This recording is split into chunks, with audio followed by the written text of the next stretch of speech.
Hello. What's up tonight, everyone? Welcome. Fine Thursday to you all. Good to see ya. What is up, Zip Zyron? Stuff Spikes Cafe for the 29th month. Welcome to the Fishbowl. Thank you so much for your subscription. Big soup cheer for you. Thank you. Mike Arnold, good to see you. Thanks for the sub a minute ago. Welcome you back as well. Lindsay Nick, Jables McBooty, Stuff. How's everyone doing tonight? Hopefully everyone had a good middle of the week, a good Wednesday. It's been a day since we've been hanging out. Jay Schrouder, welcome to the Fishbowl. Thank you so much for your subscription. Big soup cheer for you. Welcome, Twitch Odyssey.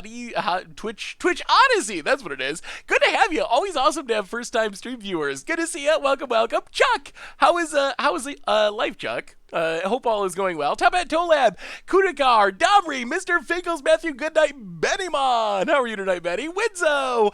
Welcome, everyone. Tonight, we got a bunch of stuff to talk about tonight. This should be interesting. So, obviously, Magic's in a weird place right now. We have this huge BNR update coming on Monday. We don't know what's going to change. Something with Companion, something in Standard, something in Historic, of all places, which it's got to be Winota. It's got to be Winota in Historic. I'm like 99% sure. Luke himself, welcome to the Fishbowl. Thank you so much for your subscription. Big soup cheer for you. But because Companion could be changing, and maybe it won't be good. Like, maybe they'll change it. Maybe they'll ban it. Maybe they'll errata it so much that you can't really play it very much. So I figured this was our chance. If we were gonna give cats a chance with Kahir as our companion, this had to be it. So I know we played Cats and Taxes a while ago, but I want to play like aggro cats. This is domain cats. Cats domain, aggro. Got some sweet new mutate stuff. Got tribal flames for 5 damage bird spell with the help of a triome. So I'm excited to try this cat deck, and I figured in case we need to fill some time, I bought $100 worth of treasure chests, 100 ticks worth.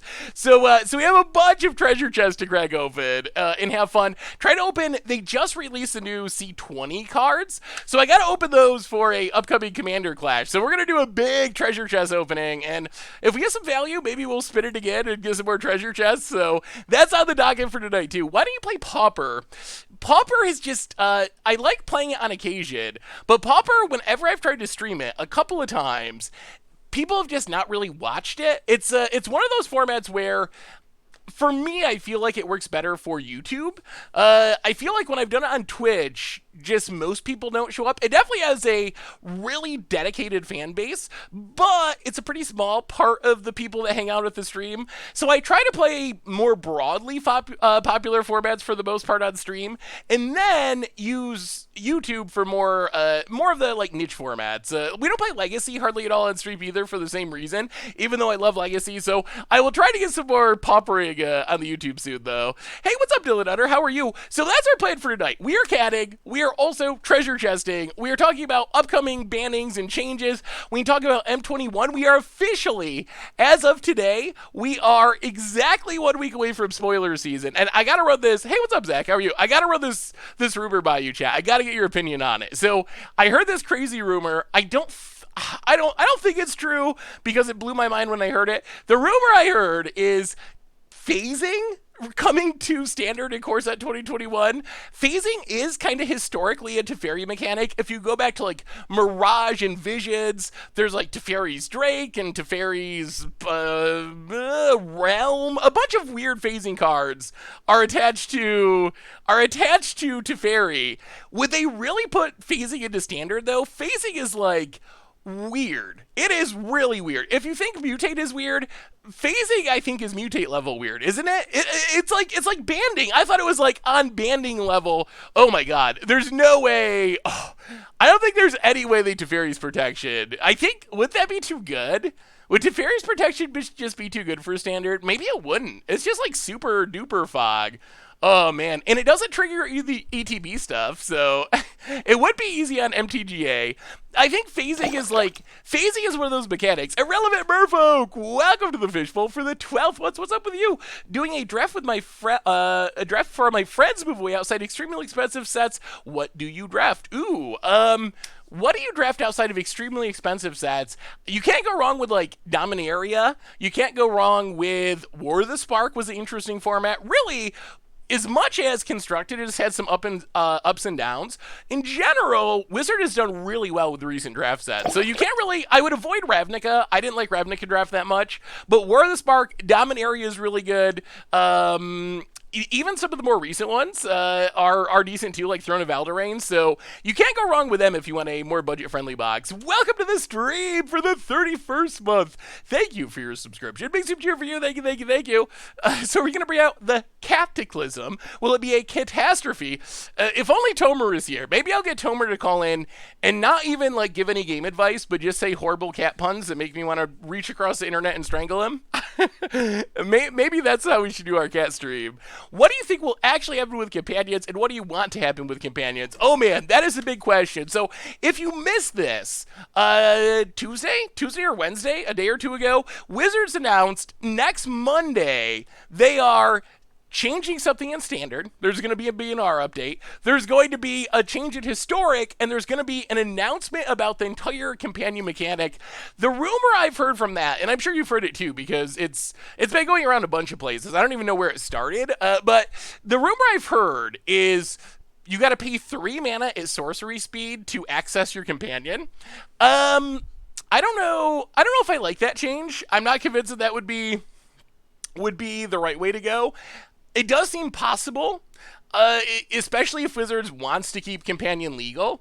If I had my choice, just ban his Companion. Just erase the mechanic, let people play a main deck, especially for older formats. If you want to let them do their thing in Standard, I don't really care. Standard always has cards that are busted and do crazy things and decks people hate. Like, that's just what Standard's about, because it's a small card pool. But that would be my optimal choice, is just ban his Companion.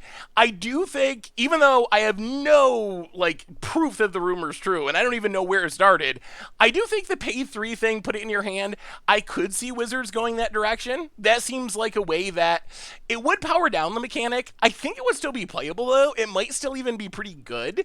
Like, in older formats, I guess Lurrus has already been banned in a bunch of places, but Lurrus still seems like it'd be pretty good if you had to pay 3 mana at one point to put it in your hand, but maybe that's enough. It would slow it down and power it down, so it would help, for sure. And maybe, like, that is enough that people would stop playing them, at least as heavily, or at least some decks would stop playing them. Maybe your Jund deck in Modern would be like, oh, okay, if I gotta pay 3 to put Lurrus in my hand, and then 3 more to cast it, like, maybe I'll just go back to playing Liliana's or something, and we could have some semblance of, like, normal Magic. What about putting the card at the bottom of your library at the start of the game? So one fix I don't especially like is just being down 1 card, because I think companions, Jonathan Snow 21, welcome to the Fishbowl, and then I promise we'll talk about this deck and start playing Magic. Welcome to the Fishbowl. Thank you so much for your subscription. Big super cheer for you. I think companions, for me, the problems with them are, the 2 big ones are card advantage. So they give you an extra card in hand. The second one is repetition. You have the same card every single game. So I feel like starting 1 card down, I feel like starting 1 card down, it helps with the card advantage part. It fixes that part, but it doesn't necessarily fix the repetition part. So I'm not a huge fan of that, because I think you're still going to have very repetitive gameplay, which is annoying, especially in older formats. Again, that's my main concern. Like Standard, whatever, they're going to rotate. But in older formats, Lurrus is strong enough that even if you're not starting with 8 cards, but you have access to your best card in hand every game, is that going to be enough to keep every deck from playing it? It definitely powers it down, but I don't know if that would power it down enough. So that's kind of the concern. The pay 3 access your companion was Gabby's idea yesterday. Oh, I don't know. I had heard rumors from random people. Like, I think I actually first heard it from someone last stream. Like, just randomly in the chat said it last, so it was Tuesday night. Maybe it was from Gabby originally. I really have no idea where it came from. Anyway, let's do our reminders, talk about this deck, start catting it up, because we got treasure chest open too. So reminders, replay YouTube. That's where you can find the old streams, including this one in the future. Normal YouTube, if you didn't see it, there's There's one good video and one bad video on the YouTube channel today. There's a sweet bunch of magic, ominous seas tutelage, greater good combo that you should definitely check out. That deck was really sweet. The combo of greater good and ominous seas is super cool. So if you haven't seen that, and then we essentially have our first edition of Tomer ranting about Commander. I don't know if you saw it. The video just went up a little while ago, but Tomer is ranting about Heated Archive. I think he's wrong, but that's fine. The video is interesting. So if you want to hear Tomer's thoughts on Heated Archive, his favorite Magic card of all time for sure, you should check it out on the YouTube channel. A reminder that our sponsor tonight, Fatsmaster, welcome to the Fishbowl. Thank you so much for your subscription. Big super cheer for you. Thank you. A reminder that our sponsor tonight is Card Kingdom, and if you need some magical cards, you get them over at cardkingdom.com. Maybe you need a Heated Archive. You know where you can get it? Card Kingdom. They got you covered. Maybe you need to sell your Heated Archives because you recently were convinced that they were terrible and you're terrible if you play them. You can do that with Card Kingdom as well. You can even get a free Scoop Soldier sticker. Just let them know you want one in your order notes. So thank you so much to Card Kingdom for supporting the stream. Otherwise, Discord.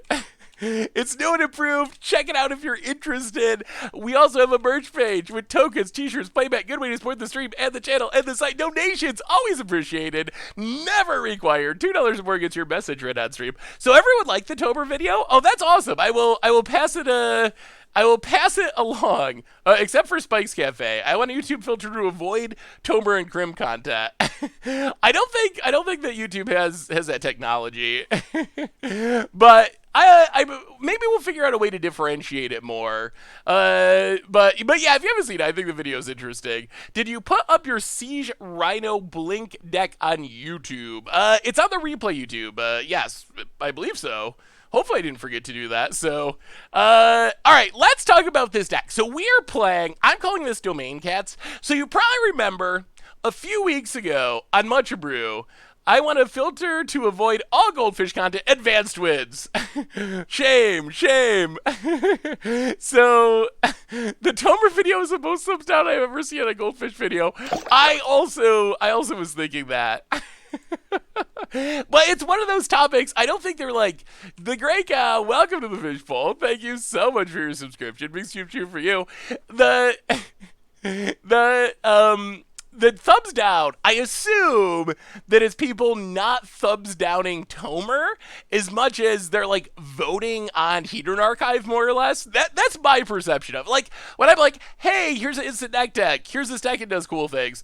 Like, what is there to really thumbs down there? Unless you just like don't like me or I mess up or something. Like, but it's not really a topic that lends itself to thumb downing. I think that the Tomer video, if I saw a random person post that video, I think I might actually thumbs down the video, actually, because he's very wrong. Maybe I gotta post a response video called Heated Archive is good and you're good if you play it. I might have to do a rebuttal because I actually think Heated Archive's good, but anyway, that's off topic. It's not a Heated Archive stream. That's a whole other topic.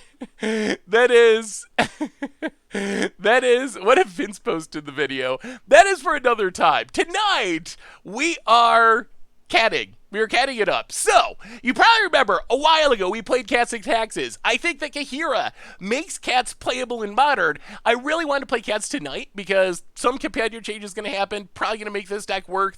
And even though I'm happy that companion, something's going to change with them because in general, worst mechanic, all that stuff. But I do like that Kahira actually makes Cats like kind of a thing. So I really wanted to try aggro Cats. I really wanted to get aggressive, no Leonin Arbiters, none of those shenanigans. We are basically playing Cats, we are attacking with Cats, hopefully killing our opponent with Cats, and then we have Tribal Flames, that's the main part of the deck, as a 5 damage 2 mana bird spell. So the deck basically, we got a million 1-drops. Lone Lion, it's our cat version of Curdape. Wild Nicottle, it's just a 3/3 for 1 with our fetch lands. Step Lynx can potentially be a 4 or 5 attacker if we crack a fetch land and get another. Play a fetch land, crack a fetch land. So very, very aggressive. So those are our 1-drops. Aggressive 1-drop cats. In our 2-drop slot, Quasali Pride Mage for Exalted Artifact Destruction. Fleecebane, I couldn't resist playing one of them, even though I'm not sure how great it is. I really want to try Regal Leosaur. Mutating and giving everything +2/+1 feels good. Unfortunately, it's not great with Collected Company because you can't mutate, but still, it's a one-of. Tribal Flames for damage. We have Kahiro, 1 in the main deck, 1 in our companion zone. We have a Necro Panther to get back our Lords and our Kahiras and whatever else are 1-drops. Pride Sovereign, massive, makes cats. Brimaz, also massive, not quite as massive, but makes cats. King of the Pride, Insane Lord, +2/+1, Collected Company to snag multiple cats at once. Regal Caracal to lifelink up our cats.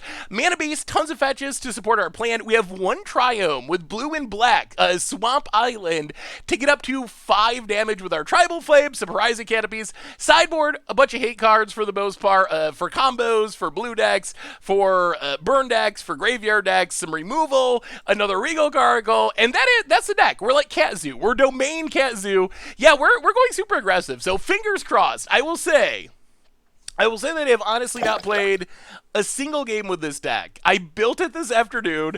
I had other stuff to do, like make fun of Tomer's Hedron Archive video in the comments, so I got distracted making fun of Tomer's Hedron Archive opinion, and we did get a chance to actually test the deck. So we're going to see. We're going to see how it goes. We're going to learn together whether this Aggro Cats deck is good. Gravy Waves! I am also more of a dog man. I wish there was a good dog deck, because honestly, and this is going to get me in trouble, I should probably not say it.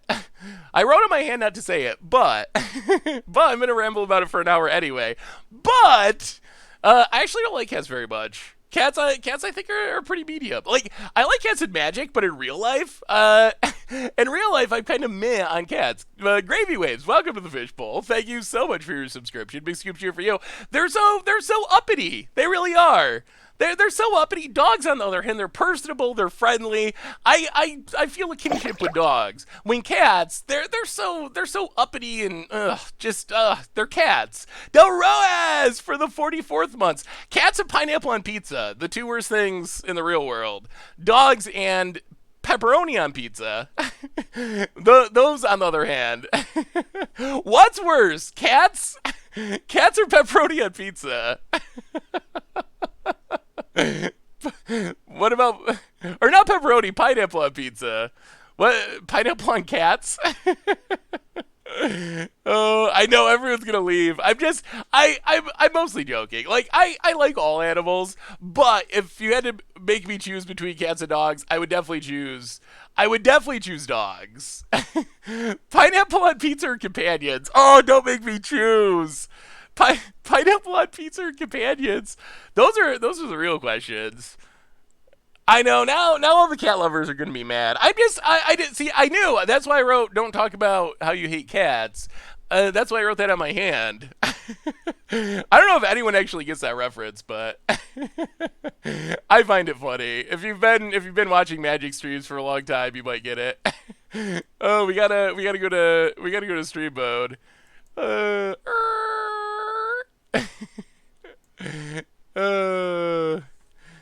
Alright, Kahira revealed. Too lazy for a dog. Just get a lazy dog. I want a lazy dog. I can't have a dog at the apartment where I live now. That's the issue. But when I move, I will definitely get a dog. And so here's the hard part. I've actually been researching this because I need 2 things. I need a dog that is lazy, but I also have found that there's a high correlation between lazy dogs and drooly dogs, and I also don't want a drooly dog, like an excessively drooly dog. So that's kind of the tough spot. Like, a lazy but not drooly. Also not tiny. I would look very awkward with a tiny dog. So I need it to be a relatively decent size. Lazy, not a ton of drool, also not super small. Maybe I should just get a cat. or a pineapple pizza. This hand's fine. We'll keep it. maybe that's actually the way to go. Is rather than getting a puppy that's going to be super active, getting an old dog. That is a good idea. All right, opponent, what are you up to? Oh, revealed a Luris, of course. Sure. Could be anything. Why no Ether Vial? I want to collect a company instead. I feel like getting 2 cats for the price of 1 is better than vialing in cats in this deck because we don't have Leonin Arbiter or Ghost Quarters. Aluris could be fine in this deck. We can't companion it, but we could main deck it. There's not a ton of stuff going in the graveyard. When I was thinking about Luris, I was like, all right, if I play Luris, then I feel like I gotta play stuff to go with Luris. There's a Soul Scar Mage, yeah. Leo, sorry. Well, let's Windswept Teeth. Crack Windswept Teeth. Oh man, this is gonna get painful quick against Burn. Maybe, so do you think they'll just ban Luris? I wonder if Luris will end up getting banned. They didn't announce any bannings for... They didn't announce any bannings for Modern, though. Just the companion changes. Oh. We gotta shock ourselves. I feel like we can't just get a Forest or else this gets killed by, like, gut shot type effects. Yeah, in Standard, I actually think the companions are mostly okay in Standard.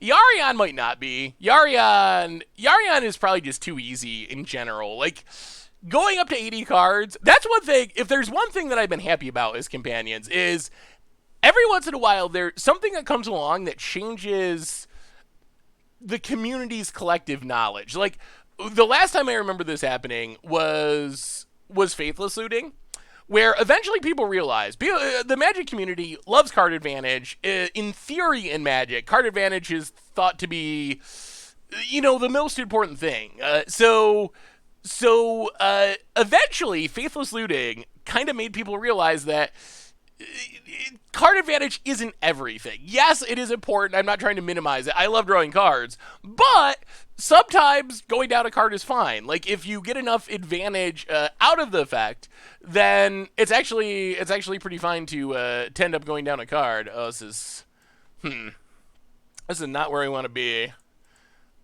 I wonder, maybe I should be playing a mountain. Oh, dear. Probably. Ugh. Boy, with all these... Okay, so we're at 10. That's a low life total. All right, Leosaur, go. Don't kill us, bird deck. Yeah, maybe... I was thinking we didn't need a mountain, but maybe we should play one just for life saving. Yeah, mountain would be good here. I mean, normally mountain is the basic you cannot play because of Blood Moon. Even if you get Blood Moon, all your stuff's mountain. So if you're gonna skimp on a basic, mountain is usually the way to go in Modern. But maybe with everyone playing Burn, we just need to minimize our odds of having to shock ourselves. Why not kill everything? So Tribal Flames only kills one thing. So we could have killed a thing, but if they play a Land and Bolt, yeah, we're in really dead shape. Now, this was not a good start. Although, we lost the die roll in the burden, in the aggro mirror. Alright, on to game 2. Well, maybe we had a mountain and restart. Yeah, we're super dead.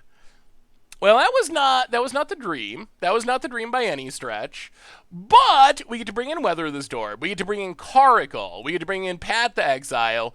We get to bring in Winds of Abandon. We get to bring in Blessed Alliance. We get to go down Necropanther. We get to go down Leosaur. We get to go down... Go down what? Maybe a Stepplinks. Stepplinks is bad on defense, and we might have to play defense in this matchup. So I can see an argument for going down something like this, 26. Ugh, that's not a... Actually, let's keep Pride Mage and go down to Coco. Let's try it like that. Yeah, all of our stuff's going to die to Bolt, unfortunately. Wouldn't Cubborn be better than Regal Caracal? So the power of Regal Caracal is mostly that it gives all of our cats lifelink. So in a matchup like this, we just play cats, play Caracal, attack with our other cats, and essentially just win the game on the spot because we gain like 10 or 20 life. So Cub Warden doesn't do that. Although I do think that Cub Warden is like on the cusp of being playable. Why no Unclaimed Territory or Cavern? We have one Cavern in the deck. The main reason is Tribal Flames. Being able to... Tribal Flames and needing many fetch lands are actually the two big reasons. Well, all right. This is more lands than we're hoping for, but if we draw Caracal, look out. I don't know if horses have enough support. we might still need a couple horse sets. So the problem with a collected company now is with 2 Caracals and bringing in the cheap removal spells, we're a little light on collected company hits. So I think that's the argument for trimming it. Yeah, Loam Lions and Nicottle also do care a bit. Well, Forest, add Wild Nicottle, and go. Please don't gut shot us. Do you think that people are looking at Mono Green and Pioneer wrong? In Canadian Highlander, the aggro decks are less about ramp and more about little creatures that go fast. Ooh, let me take a look. We've definitely played modern decks that look very similar to that. And I think it can be good. One card I would definitely recommend is Aspect of the Hydra. I think Aspect of the Hydra is one of the best cards in decks like this. And you got a lot of double green, triple green stuff anyway. But I do think that aggro greed could be very good. Hey, welcome, Matt Steve. Happy birthday. Congratulations. Yeah, Aspect of the Hydra is insane in decks like that. So good. All right, opponent getting Swifty. They better not actually have Gut Shot. Combat. Gets and hits us. Sure. So we need a Mountain Plains, Windswept Heath, Crack Windswept Heath.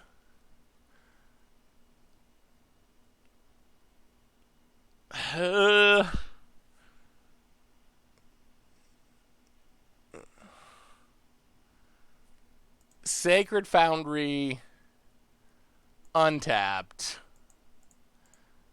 Kill Swift Spear. Get in for 3. All right. Opponent, 17. Go. Yeah, I think it is worth it. We're going to take as much damage from the Swift Spear most likely. And we want to play 3-drops the next 2 turns, so we're not going to be able to cast the Tribal Flames if we don't cast it there for a couple of turns.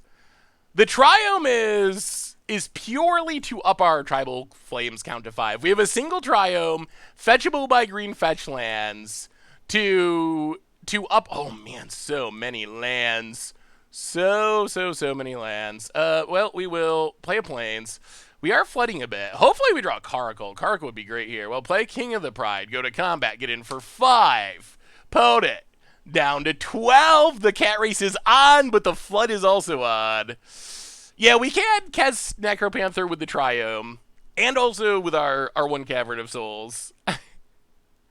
So yes, every once in a while something happens in the Magic world that changes the community's collective thoughts. And one of those things that I can remember recently was Faithless Looting changing people's thoughts on card advantage, card disadvantage. At first it was like, oh, you can't play this in a fair deck because it's card disadvantage, and card disadvantage is bad, it's opposite of card advantage. Eventually Faithless Looting was just everywhere because people realized that just the absolute number of cards in your hand is not always the most important thing. So one thing I do like about companions, even though, or about, I guess, I have a beard here in my mouth. One thing I like about companions, especially Yarion in specific, is another rule that we've had in Magic forever is don't play more than 60 cards. Never play more than 60 cards. It's always wrong to play more than 60 cards. But Yarion has shown that you can be an 80-card deck, and your deck can still be very consistent and very functional. So even once something changes with companions, even once they are no... Oh my goodness, opponent is just going off. Even once something changes with companions... Holy mother. Sure. We take Infinite down to 8. Opponent gets to draw an extra card. Oh my god, really? Well... Kahira. Fetch land. hit you for a bunch, but not a lethal bunch, although Kahir does make it vigilant. Opponent goes to 3. Are we dead? Are we not dead? Oh, so close. So I do like that aspect of Yarion, is I feel like people will be more likely to experiment with different deck sizes in the future based on how Yarion decks have performed. We could definitely be dead here, and we're probably going to have to jump because these things are going to be huge.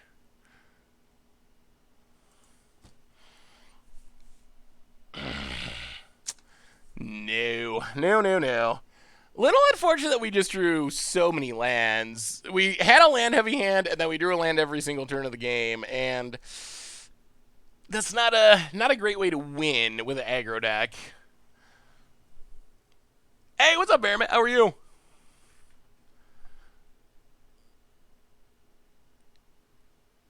How goes it this fine evening?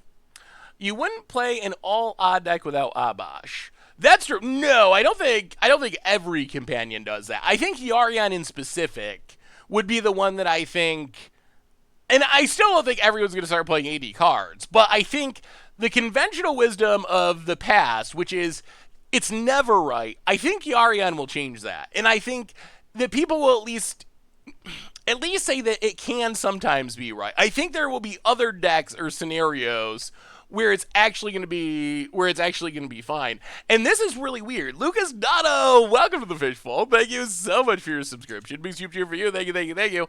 It's really weird, but one thing I've noticed after I think I've played Yarion more than any other companion, but one thing I've noticed is now when I got to build a 60 card deck, I actually feel like I don't have room for everything I need. I have been tempted to just play like 70 cards or something in non-Yarion decks just because I'm like, man, I got more cards I want to play. Like, I can't fit these cool cards in my deck.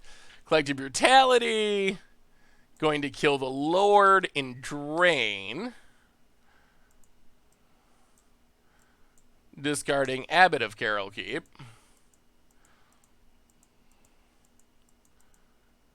And a land. Oh, Manamorphose is too busted. Oh, we're super dead.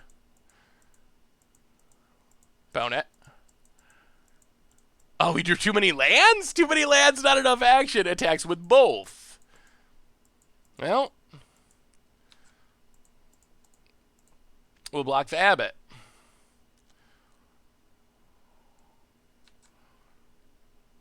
We go to 2. Untap.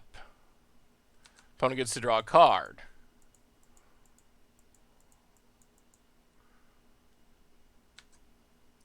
We go to combat.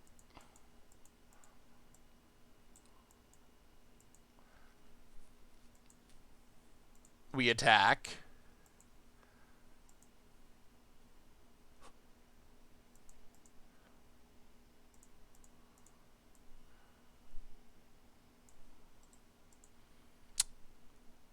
We play a Temple Garden. Pass the turn and die. Ugh, that 2 life for Brutality. Boy, oh boy. Well, I will be thrilled when Lures is not the only game in town. Opponent's life total is 2. I mean, they could whiff, but it is pretty unlikely. We'll see. You never know. Cracks a bobble, gonna draw some cards. I mean, whiffing is Luris and drawing another card, so even their whiffing keeps them alive, and then they're drawing more cards every turn. So I don't think there's... I guess we could draw Tribal Flames or Caracal. Would be our best draw.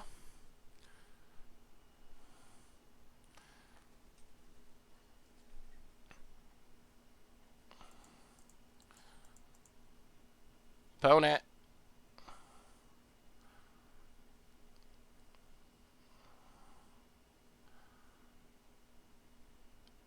Going to Luris.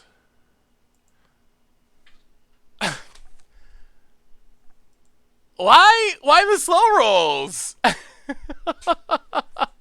Oh boy. Well, okay. We got Lurist. It got slow rolled, but meh. Meh. On to game 2. That was a little disappointing. We drew really, really, really, really poorly. We just did not draw. We did not draw any cards. We did not draw any non-land cards. We just drew like 7 lands and 3 spells, which that's not gonna do it. That's not gonna do it. Have you ever shuffled a 250 cards Battlewoods deck? I have not in paper, honestly. Huh. So what do you think's gonna happen with yeah, the delay was interesting for sure. What do you think's gonna happen with companions? What is the chat's perception of what's going to go down on Monday? We still have 8 lives to go. Wasted for life. Welcome to the Fishbowl. Thank you so much for your subscription. Big soup cheer for you. Thank you, thank you, thank you. One less card. One less card seems like the minimum that that could be done. All right, so we're on the draw again. Yeah. I think I played a bunch of matches recording stuff today. Pretty sure I've been on the draw like 80% of games today. It's just one of those days would die. Oh my god, another land! Oh, why? Why, Magic Gods? Why? Why must we always flood with the cats? Oh, we're not doing the cats justice at all so far. This league is not. What is Grab Stark's fix for companions? Opponent, gonna have turn 3 Tron. Well, losing the die roll, turn 3 Tron. Hey, it's a land.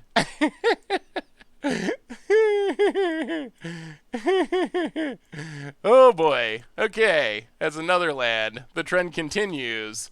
Well, good game. You're running about too many lads. So the thing is, we have 23 lads, but which is slightly more than a lot of collected company decks run. But most collected company decks have at least 4 and usually 8 mana dorks. So that is an issue. Golos, eh?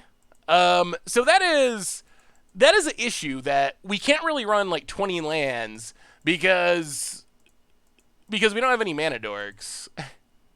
All right, Cascading Cataracts, so they can start activating Golos. Can we at least draw land to just keep the rub-ins going? All right. Well, not a land, but I'm not sure. We're so incredibly far behind.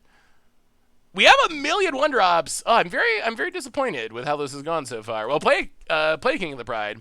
We did draw not a land, which, based on how things have went so far, that is a win for the Cats. Opponent down to 12.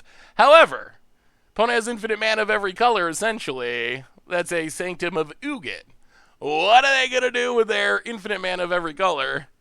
Outside of how busted companions are, do you think incentives to make larger deck sizes are better for competitive? Ugin the Spirit Dragon, and we will scoop it up. All right. Brimaz seems bad in the deck. I think Brimaz is a fine one of. I think it is one of the best cats. I wouldn't play like 4 of them because it's legendary, but all right. So Damping Sphere's in, Leosaur out.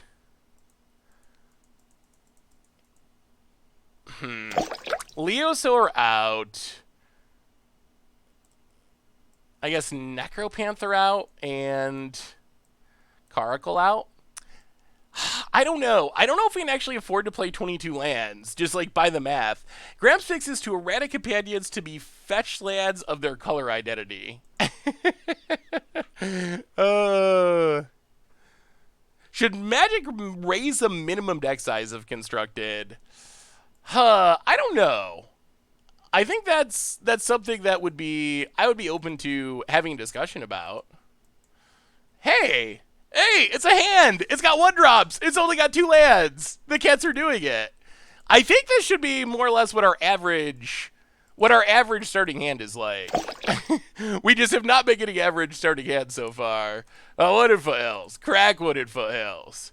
Grab a Stomping Grounds, untapped, and play a Wild Nagaddle go.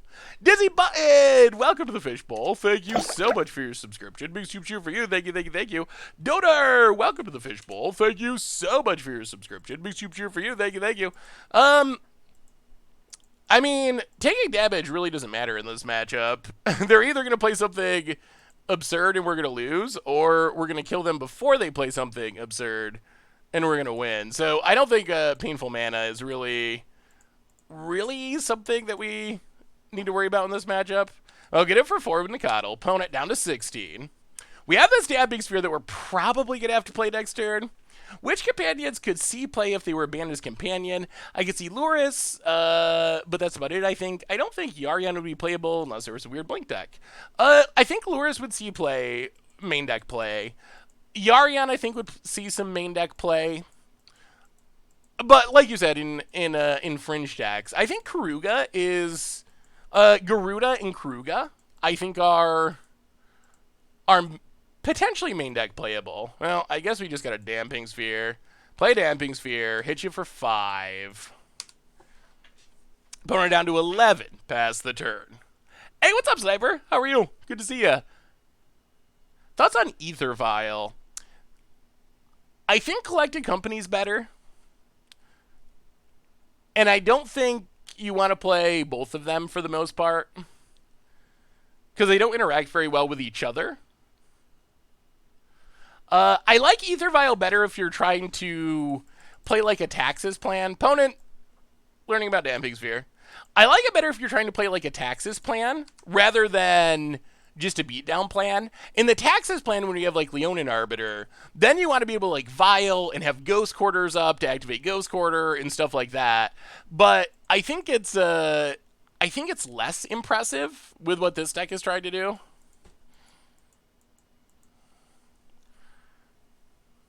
Okay. Let me draw Horizon Canopy. We'll play the land, go to combat, hit our opponent. Wow, we're going to end up just short. Wow. Well, play Loam Lion. Play Loam Lion. Opponent untaps all the mana in the world. Another Tron land, and please don't be Ugin. And Ugin. Wow. Wow! Hey, what's up, Cypher? How are you? I'm glad you made it. Well, the Tron dream continues to be lived.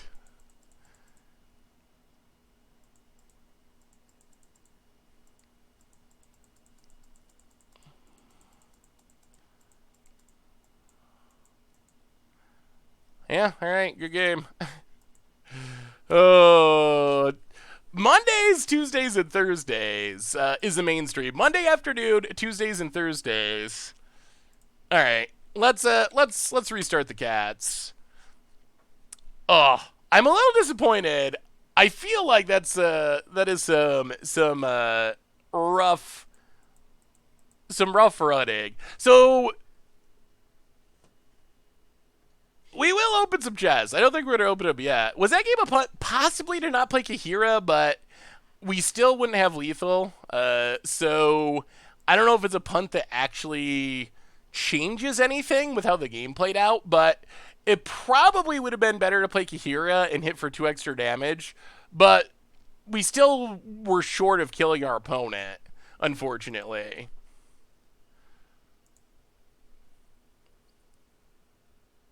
So do we want to change anything?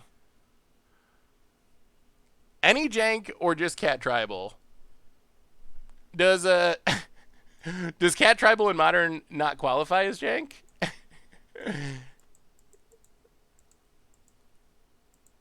Adored Pouncer's pretty bad, unfortunately. There's a million lava darts in effects like that, so it just dies to literally everything.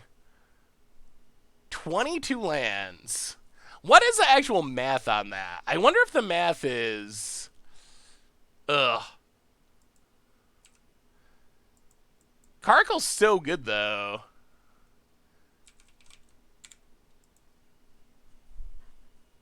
You really think it'd be better to play Collected Company? I feel like every time I resolve a Caracal with a cat deck, I just win. So maybe, but maybe that's not worth it. Luris. Do we want more 3-drops? I mean, I guess we could go down the like speculative mutate cards and play Luris. The thing is, like, we don't really have any synergies for Luris, though. It's the thing that I'm concerned about. Like, we're basically just hoping. We're basically just counting on our stuff dying. But maybe that's fine to just trust that our stuff's gonna die at some point and go from there. Oh, main seems bad. Yeah, I mean, we got a bunch of Horizon Canopies. No. Horizon lands don't work with Luris. Luris cannot replay lands.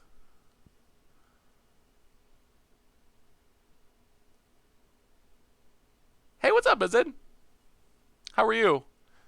Alright, let's, well, we can add the Luris. I'm fine with adding Luris. We'll try the Luris in the Collected Company over the Mutate cards. I'm going to keep the Caracal, though. Do you really think it's correct to go down a land? I don't really want to do the whole hypergeometric calculator thing. I guess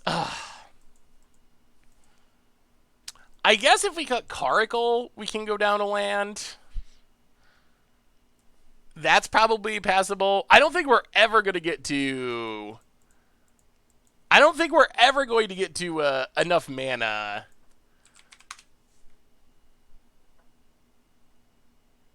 to cast Caracal with 22 lands, at least with any consistency. So that means we need another cat. Metallic Mimic. Mimic's not a cat, though, unfortunately. So we would have to give up Kahira as our companion. So I don't think it's worth giving up Companion Kahira for Mimic, unfortunately.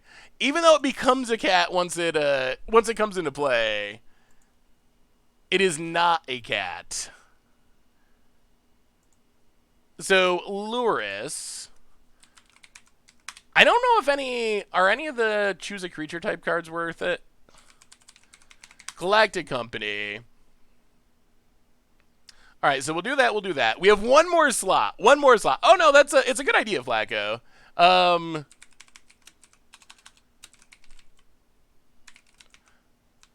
Yeah, we can't play Leonin Arbiter because we need fetch lands to make our cat plan work.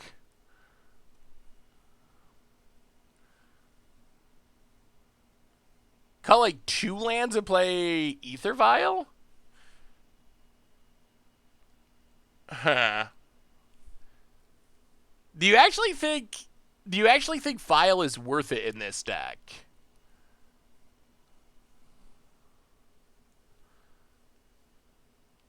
The Tober video was definitely funny. Ooh, Ambusher. I do like Ambusher. Oh, I guess we technically... Ambusher's kind of cute. I mean, it is free. All right, and then go down a land. It'll probably be... Do we need a mountain? Ugh. We did have to shock ourselves for a mountain, which is awkward. Although we don't have hardly any red cards. It seems so unnecessary. I think that was just unfortunate. I don't think we actually need a mountain.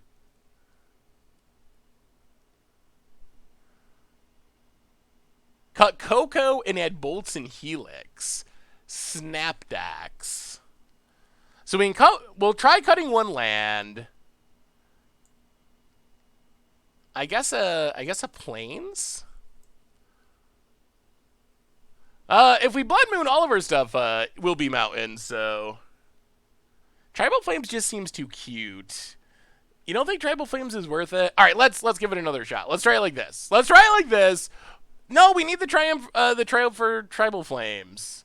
It's plus 2 damage for nothing. It's free 2 damage. 2 damage for free. Who does not want 2 damage for free?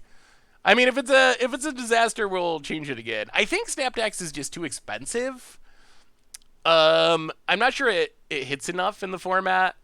I mean, I guess 4 damage kills a decent amount, but it's 5 mana to mutate, I think, right? It seems just a little bit on the high end. Hey, what's up, Drew the RN? How are you? All right, let's try it again. I think 5 color.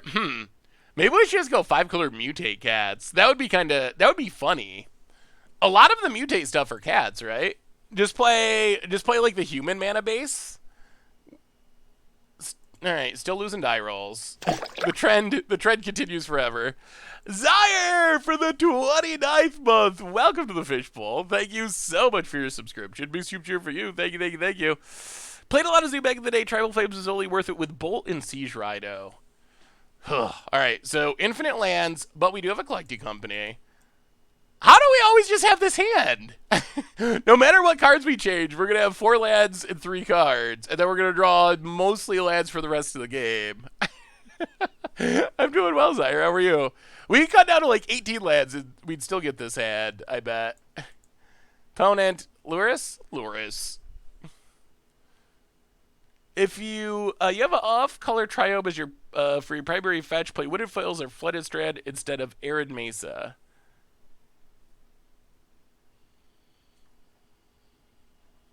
Wait, I'm confused. So we have a Triome that adds blue, black, green. So we can fetch it with our 8 green fetches. And then it's +2 damage for Tribal Flames. I'm trying. We're trying to play fair. I am also excited for, my shirt is causing the green screen to fleek out. That's not good. It's just what is Memnite? Oh, is this hammer time? This is hammer time. Alright, well, maybe we're dead next turn. Colossus Hammer. So we definitely could be dead next turn. Opponent gets to draw an extra card. Stab links. Well, we will Windswept Heath. Crack Windswept Heath. Get a Temple Garden. Untap. Play a Stab links. We drew a non-land, which is good.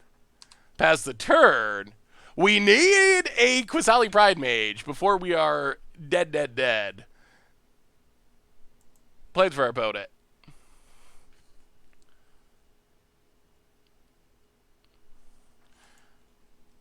I feel like our deck's pretty aggro. Huh. That's an interesting choice. Okay, get in there. Huh! Oh, it's an ambush. Nice Mem Knight. Yes, it worked. Ambusher got him. Oh, that was so good. All right, now we get to see our deck do things. Boom, Wooded Foothills. Pump that Step Legs. Boom, crack Wooded Foothills. Get that Triome. Pump our Step Legs. That's an aggro group of cats getting in there, hitting our opponent for 6, down to 13. Why did they play that Colossus Hammer? Are they trying to like Pure Steel Paladin it onto things? Memnite.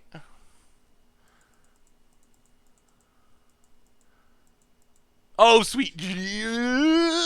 That's not good. Wow. Their top deck's so good. Perfect top deck. Opponent getting in. Hitting us. Oh, insane. They had to draw an artifact to be able to do it, and they did draw the artifact and were able to do it. We draw a Loam Lion. All right, let's think about this. How do we do this? We can't. Well, Aaron Mesa, grow the Step Links. Crack Aaron Mesa. Take a Plains, grow the Step Links. Pride Sovereign. Go to combat. Attack, hit our opponent to 8. Ooh, so close, opponent.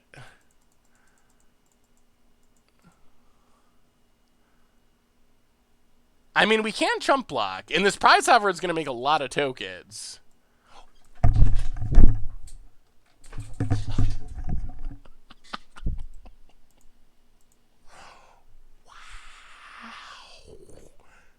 Oh my goodness, did our opponent draw unbelievably well. Okay, yeah. Well, I mean, that's not much you can say about that. I guess you just tip your hat and say, good running. I don't know what else to add to the list. Everything equips for free because of the Pure Steel Paladin that was top deck the turn before. Wow! I mean, we have 4 main deck Quasali Pride mages. Alright, we get to play first. Kahira. Yeah, maybe Loris is worth keeping in just for that. Do we keep our traditional hand? 4 lands... 4 lands, 3 spells. I think this time we're going to get greedy. Alright, I guess this is maybe better. Remember when Birthing Pod and Splinter Twin got banned because they could win on turn 4? Oh, yes. I mean, Birthing Pod had other issues going on, but it is true. Wow, that was some good running. Whew. But Birthing Pod also had some other issues. But yeah, I mean, obviously, Splinter Twin was banned to shake up the format for a Pro Tour. Like, that is the truth of the matter. Wizards wanted to make sure that people would watch the Pro Tour, and Splinter Twin got banned as a result, unfortunately. Mishra's Bobble for our opponent. Paradise Mantle for our opponent. Welding Jar for our opponent. Cracks Bobble. Plays a Plains. And passes. We draw. Opponent draws. Come on. Non-lands. Non-lands. It's a land. So. Windswept Heath. Grow the Steplings. Crack. Windswept Heath. Triumph. Tapped. Grow the Steplings. Get in. Hit you for 4. Down to 6 seed past the turn. I'm doing well, Shinoas. How are you? Well, we're getting bannings on Monday, either way. So, bannings still happen, but I think they specifically said, well, I don't know if they actually explicitly said, but they might have since, in the year since, explicitly said that shaking up the Pro Tour was the primary goal. When is the pizza stream? I do not know yet, James Bolas. In the future, it's taken some time to get going, but it's on the future stream list for sure. Opponent gets the Colossus Hammer. Well, we will Arid Mesa. Grow Steplings. Crack Arid Mesa. Get a white, green. We need red. Sacred Foundry. Untapped. Grow Steplings. King of the Pride. Hit our opponent for 6 past the turn. Down to 9. I mean, our deck is putting... Oh, opponent's going to chump. All right. Our deck is putting a clock together for sure. MC Fly 3K, welcome to the Fishbowl. Thank you so much for your subscription. Big super cheer for you. Have you decided deck you're playing at the Rita Open? I probably won't actually play... did I say I was playing the Rita Open? I probably won't play the Rita Open in all honesty. I don't have a super high interest in Standard before the bannings happen on on Monday. So I will most likely, I don't know, maybe if I'm just like looking for something to do on Saturday, I'll just do a run with something random. Maybe, I don't know, cycling or something. I guess if I wanted to win, I'd play a fire stack. So I think it's likely fires gets banned. We haven't talked about the other formats. We've talked about companions. This is Magic Online, the way to play modern in digital. I think no, you're good. You're very good, Tautos. Colossus Hammer for R.E. Boot it. So I think standard. It's really no rush, Tautos. We're gonna be entering. Honestly, I should say about the pizza stream. We're gonna be entering next week's spoiler season, and the pizza stream will likely be a little bit longer than a normal stream. So for my sake, it would probably be better if we could wait and do it after spoiler season. Uh, just for my own personal sake. Crackwooded foothills get a forest.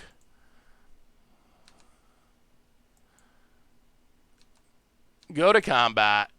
Get in for 6 or 7, perhaps.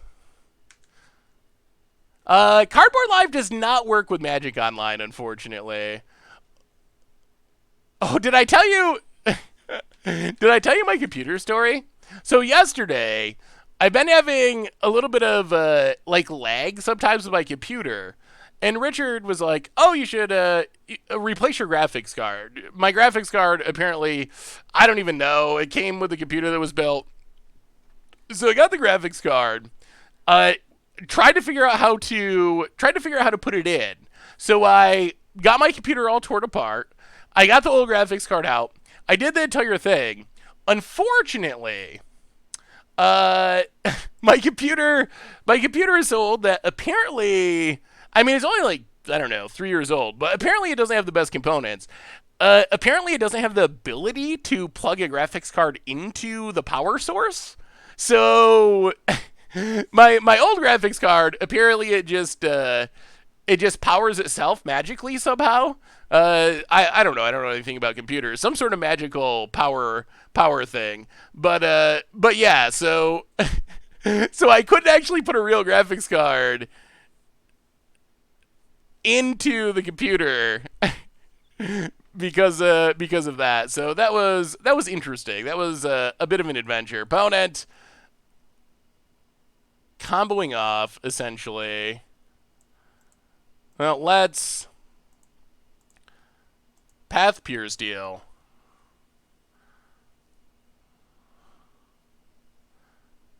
While our opponent can't equip for free, they cannot equip at instant speed, so no equipping for you. The hammer's doing nothing, and the cats are coming for you, opponent. Life is about over for hammer time. About it. Passes. I just wasn't paying attention. I would have, but I wasn't paying attention, unfortunately. Or I would have pathed it earlier. Well, go to combat. Attack with everything. Opponent needs to do some chumping. And this is looking pretty good. It's looking pretty good. Opponent. Our companions arrived. Card Kingdom is blocking the opponent's life total. Oh, I see. I see what you're saying. I will move the Card Kingdom thing.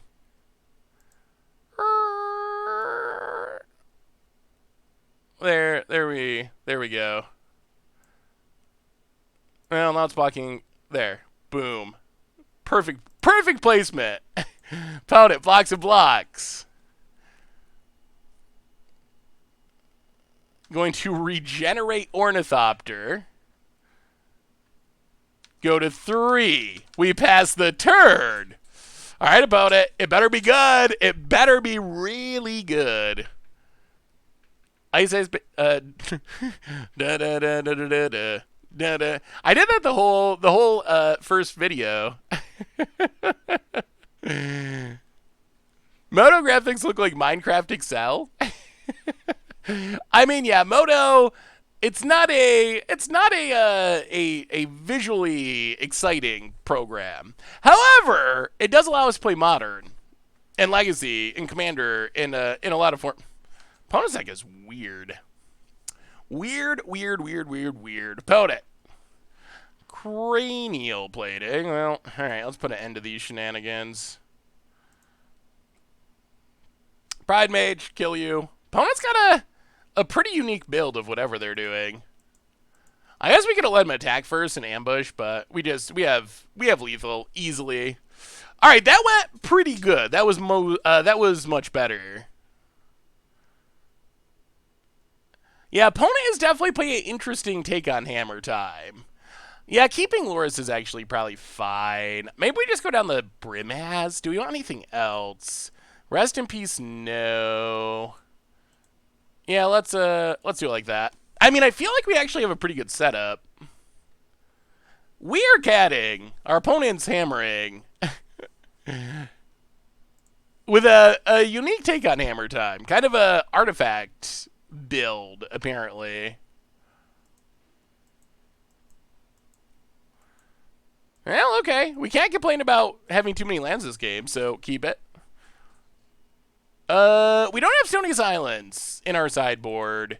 Maybe we should have a copy or two. We have the 4 Quasali Pride Mage in the main deck, so I feel like we don't need that many. Artifact hate spells.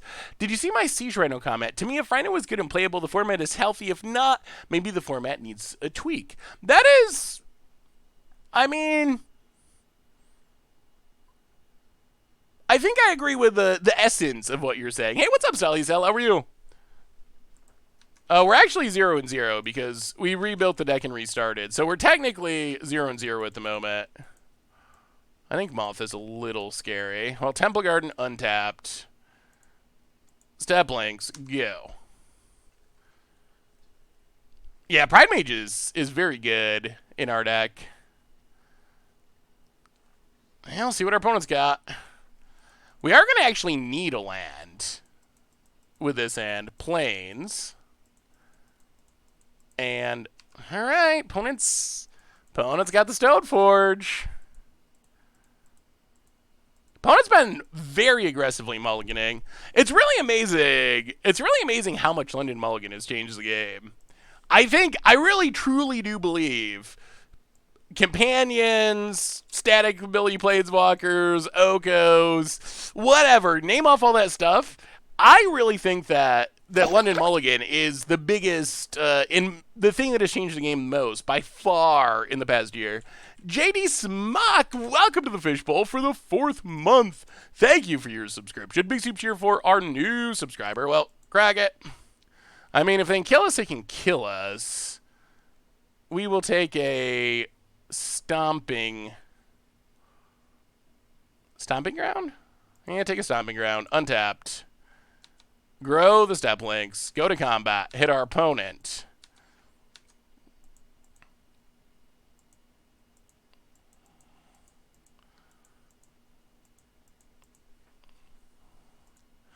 Unfortunately, Wisdom of Abandon, while it is good, it's also a sorcery going to chump.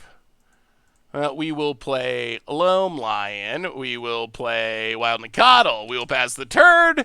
Please don't hammer us to death. Will my black-white modern tokens deck ever be playable again? I miss Fair Magic no matter how many Thoughtseize and Inquisitions. Opponent, Ornithopter.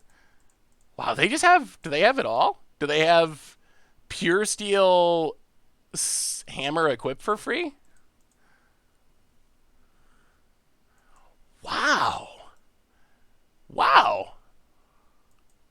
Well, I mean, it is the power of London Mulligans. If you're willing to go to like 3 cards every game or 4 cards every game, opponent appears to have a single way to equip for free. But with London Mulligans, you can find that single way every time. Like, it really is just completely changed.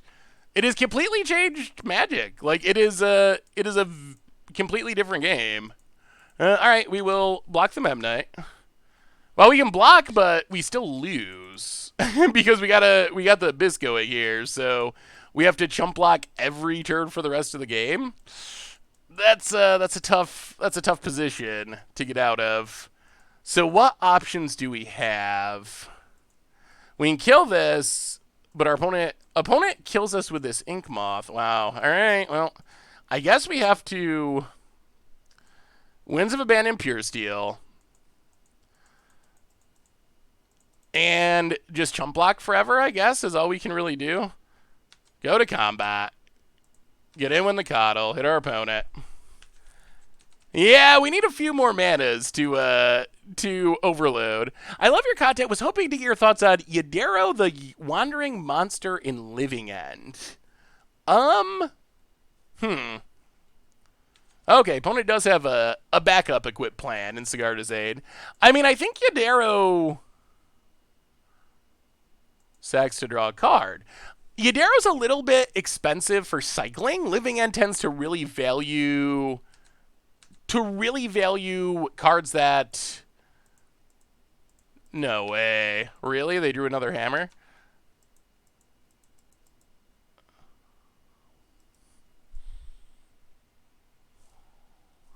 Yeah? Alright, sure.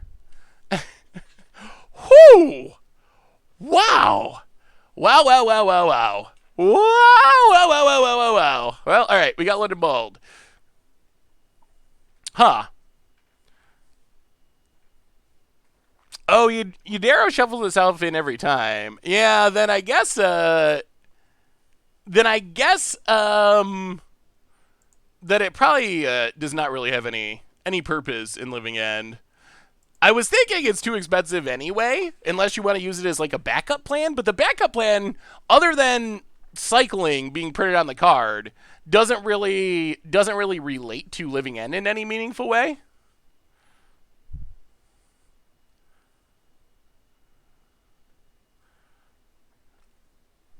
Well, I think so. London Mulligan, I think basically London Mulligan is great for casual play. If you... No one drops. Boy. Alright. Alright, well, I guess this will keep and see what happens. So London Mulligan, I think that it is... lost a die roll again. The streak continues.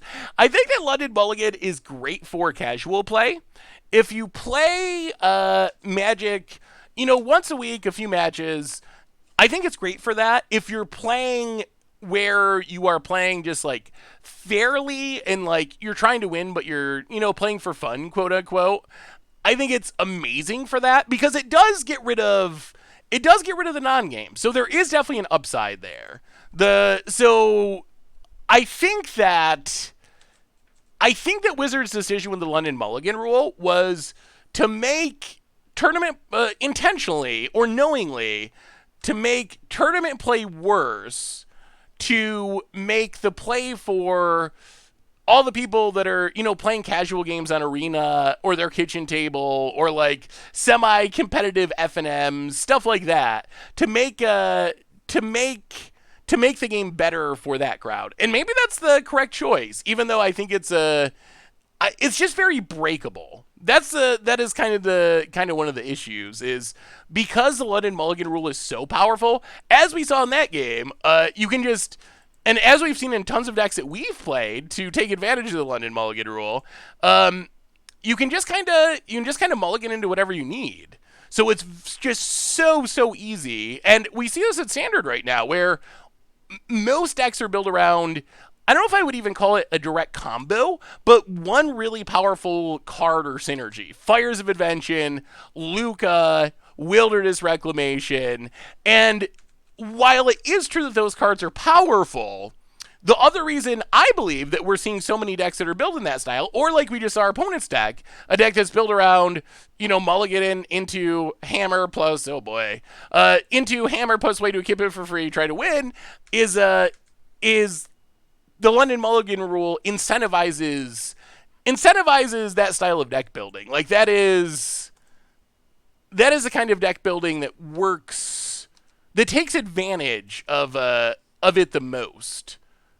So is it a good or bad thing? It's a something that I personally don't enjoy. But that doesn't really matter because there's 20 million Magic players, and I'm one of those 20 million Magic players. So just because I don't like it doesn't mean it's bad by any stretch. But I do think that it does allow that degenerate one card, find that card every time, do the same thing every time that we're seeing in basically every format. Winotas and Fires and Wilderness Reclamations and Lucas and Standard, every deck in Modern, Inverters and Heliods and Underworld Breaches. I don't think it's just a coincidence that all of a sudden every format plays that style since the rules change happened. Like, all of a sudden, every deck in every format is a pseudo combo deck built around one really powerful card or one powerful synergy. What do you think the answer is? I really like the intent of the London Mulligan rule, because I do know that non-games are frustrating for people. No, that is definitely true. There's been other increases of consistency, and that all combines together. I don't know what the solution is, honestly. I really don't. I like the intent of the London Mulligan rule. I think that cutting down on non-games is a worthy goal. Although, in my opinion, the unintended consequences of London Mulligan maybe are worse than the problem they're trying to fix. Like, if you got to play against Fires on turn 4, 50% of games in Standard, is that better than having a non-game 15% of the time because your lands didn't work out right? I don't know. It depends on your feelings. But I think I would personally like something in between. Something that is maybe more than Vancouver was for making it possible to function, but less than what London Mulligan is. I think that there's gotta be a way to do it. I mean, the most radical change would be having almost some sort of arena style hand smoother where, and maybe there's unintended consequences to this, but maybe almost like the side deck of lands or something, where maybe, like, I don't even know how that would work. Like, at the beginning of the game, you have your lands and spells split. You draw your hand that's 3 from your land pile, 4 from your non-land pile. You don't have the option to mulligan, and then you shuffle those two decks together. Like, I think that the goal of everyone gets to, most of the time, have enough lands to cast their spells. Like, I think that's a good goal, and I'm definitely on board with that goal. I feel like the problem with London Mulligan is it allows you to find your other cards too easily. It's not just like, oh, okay, now I get to play Magic. It's like, oh, now I get to play my combo every time. So that's where I think the change needs to come somehow. But I don't know the best way of doing that.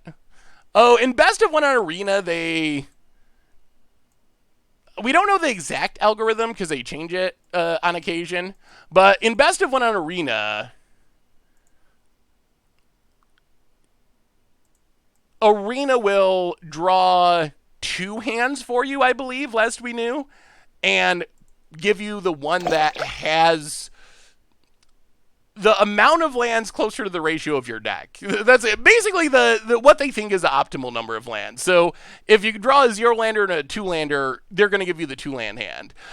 But if you're playing like a 30-land deck, maybe if it's a 2-lander versus a 4-lander, they'll give you the 4-lander because you're playing 30 lands. But basically it tries to, is it 3 hands now? But yeah, it draws multiple hands and tries to make sure you're not mana screwed, essentially. Blue Collar Man! It's been a lot of fun, thank you. 1 year resub, welcome back to the Fishbowl. Thank you so much for your subscription. Big super cheer for you, thank you. Well, let's play Kahira, I think. Step 1, opponent just drew a ton of Magic cards. I'll play Kahira.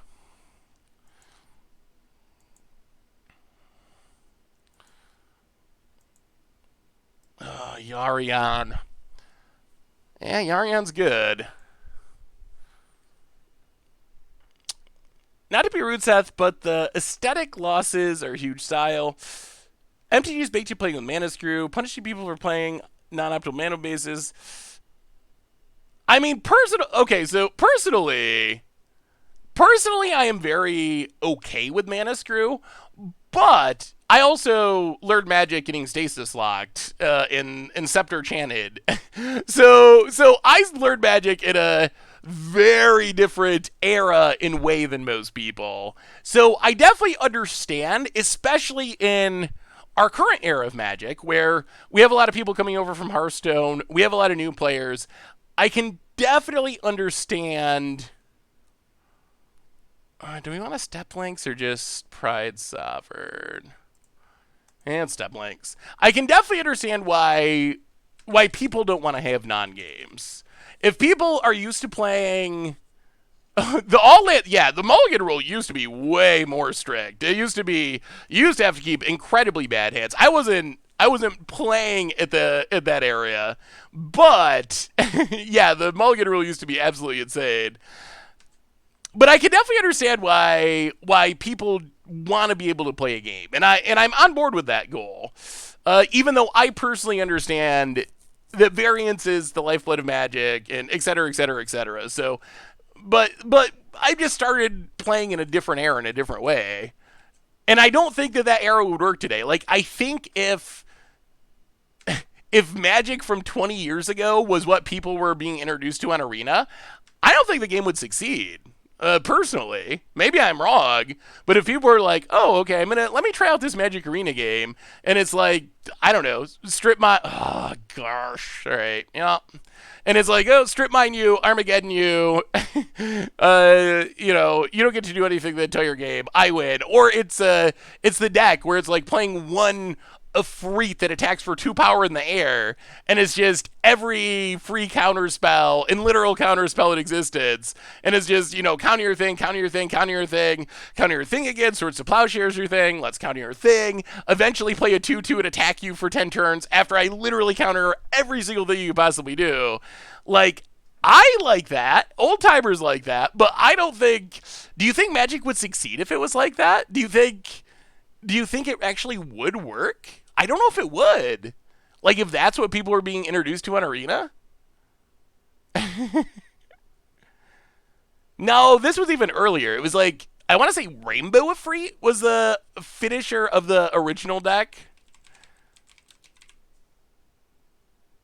Maybe it's like a blue 3-drop rare from Visions. Let's see. And then it phases. We were just talking about this.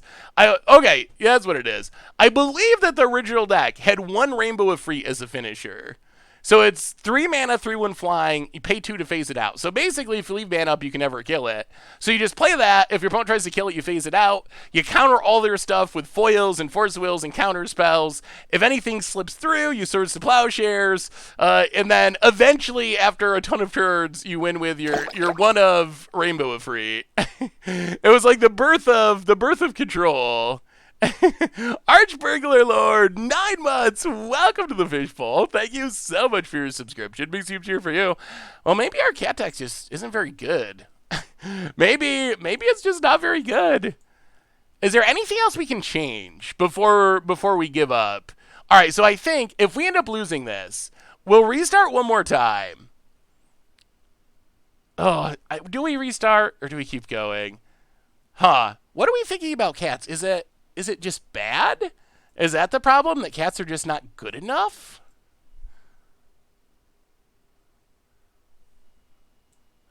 Pioneer, I actually think cats might be harder in Pioneer because Pioneer's even like more combo-y or just as combo-y. Pioneer makes me sad.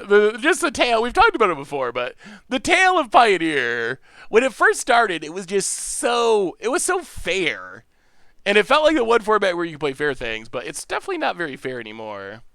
Yeah, I saw the 5-0 list. It wasn't really cat tribal though. It was kind of like It was kind of a cats and taxes list, I guess. It was like it did have some cats, but then it was like Thalias and Stone Forges and a bunch of like taxi stuff.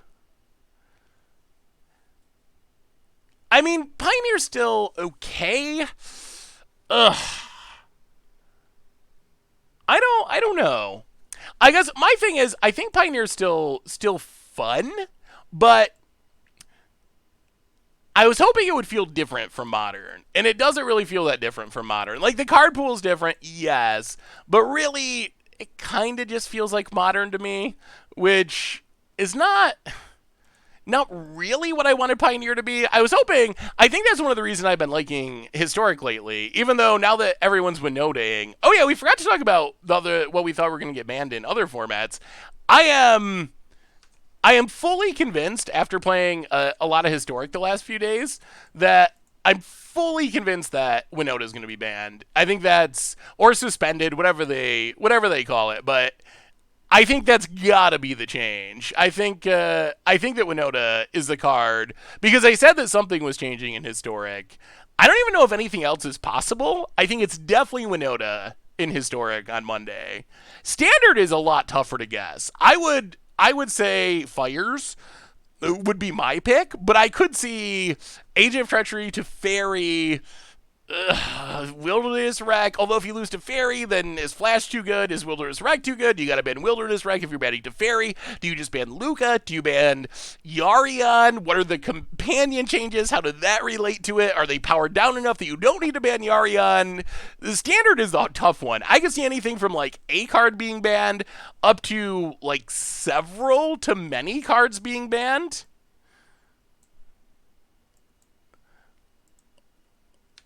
Well, go to combat. Get in with our 3/3s. Hit our opponent. Down 2. 17. I think we have one Fleece main. We did have one Fleece main. Unless we cut it during our last update to the deck. What do you want to see in Standard? I don't know. So here's the thing about... Oh, yeah. Winota in Historic is so strong. Um, Here's the thing about Agent is it's gonna rotate in 3 months. So I wonder almost if it's even worth it. Although if people are just absolutely miserable with it, I learned this week that people are really miserable with Winota. I did the historic Winota deck tech and just no one watched it.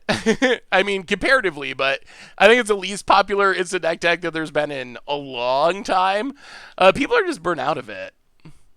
Agent rotates in September, so we're like about 3 months away from the next rotation. Which out of the cards that people are talking about, it'll get Teferi, it'll get Agent. As far as Fires, it does get rid of it does get rid of the Cavaliers, but it doesn't really do much for the like Luca Yarion Fires, or nearly as much, because Fires doesn't go, Luca doesn't go. Of course, Agent of Treachery will be gone. Well, go attacking. Hit ya. I mean, this is the starts our deck can get off to. This is turn 3, getting in for 8 after getting in for 3 with a ton of power on the battlefield, opponent down to 9. They're going to need something good to not just get ground out. Opponent, tapping, Coiling Oracle, looking a little desperate. Hitting a Soul Herder, sure, and scooping it up, and that's the cat power. That is the cat power. Is Luca even a problem if there's no Agent of Treachery? I actually like Luca. I really do. I think that I think it would be strong no matter what. But I think it would be less problematic, or people would have less of a problem with it if it wasn't stealing permanents. Like, if people were, like, playing Gruul and Lucaing into Endray's Forerunner or something, I think that would still be a strong idea, but I don't think it would feel as miserable as, like, oh, turn 4, I just steal all your stuff. I think that's a big issue with a lot of it, is the feel-bads of Agent of Treachery. Oh man. Oh yes. Angel of Serenity. I love that deck. That was honestly, I think that standard was one of my favorite standards. But yeah, there was the Abzan Rights deck back when Unburial Rights was in standard. Oh, Oh, that was just good, clean, grindy fair magic. I don't know if Thragtusk was in that deck. I think it was for a while. But Angel of Serenities, you had you had Siege Rhinos and Thragtusk that you could loop and just grind out value and grind out value. Oh, good, clean, fair magic. It's really funny how how people used to complain about Siege Rhino, and it just seems so quaint now compared to the 4 drops like Winota. Look at Winota, which is pretty much a 4-mana 4/4 that you often wins the game the turn it comes down, and even if it goes poorly, usually adds 2 or 3 extra creatures to the battlefield that are indestructible and dealing damage. It's just so funny that it wasn't that long ago that Siege Rhino was a card we were complaining about, and now Siege Rhino is like the good guy, the goodest of good guys, such a good guy that I don't even think anyone, can play it because it's so fair that it's hard to actually compete with. Cloud Raids, welcome to the Fishbowl. Thank you so much for your subscription. Big super cheer for you. Thank you, thank you, thank you. Yeah, you gotta leave up instant speed removal, essentially. That is the best way to interact with Winota.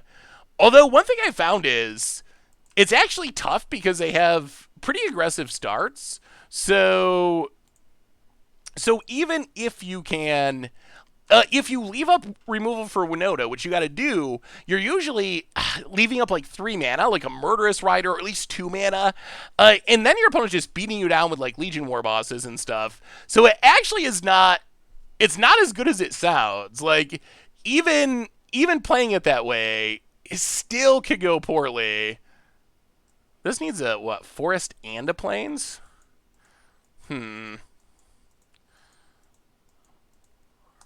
Wooded Foothills. Trigger.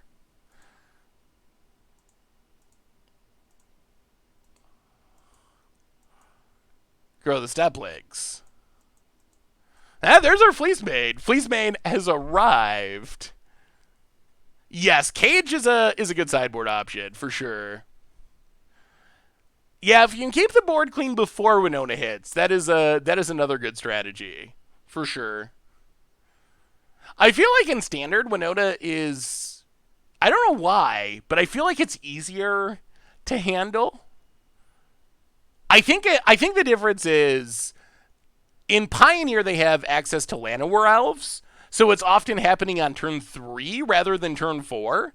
In Standard, it's usually turn 4, or if they're like tapping their Paradise Druid that they played on turn 2, then they don't have a creature to attack with. So I feel like it's actually more frightening, as strange as that sounds, in Historic than Standard.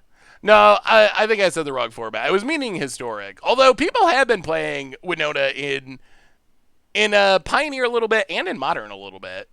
Not to like super great success, but it is a thing people are doing. All right, opponent, take it. Down to 16. Plays Snow-Covered Forest. And we have our Sneaky Ambusher. Oh, no. That's awkward. Okay. Avalanche Riders, opponent. Passes. Plant land, grow saplings.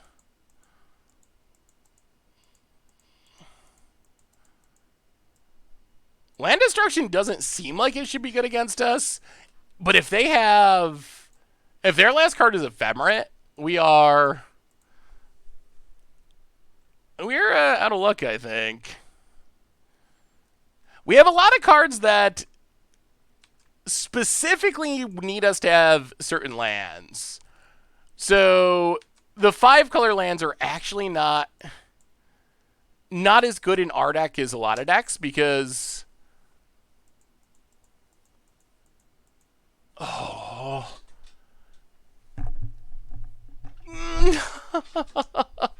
Oh, man. Alright, yeah, I'm gonna blanket. Sure, blow up our only land. Down to... Yeah. Sure. Opponent, combat. And this is without any red mana. Well, we draw a land, which is kind of good. We get a trigger. We go to combat. We attack. Opponent blocks. Well, pass the turn. Opponent goes to 9. Draws a card. Plays a land. There's a Yarion somewhere. Oh boy! Oh, this is not our night. This is not the night of the cats.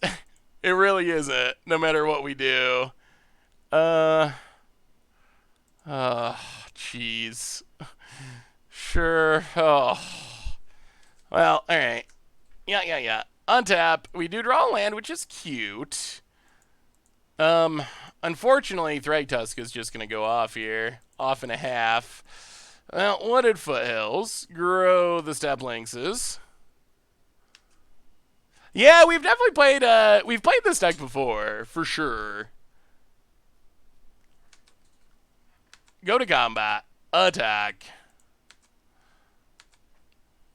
Booted. Well, we will crack Wooded Foothills. Take a Stomping Grounds, untapped. Opponent takes a beating for a second. We will play Pride Sovereign. Pass the turn, but this Yarion can blink the Thragtusk. Opponent gains a bunch of life. We're down to 10.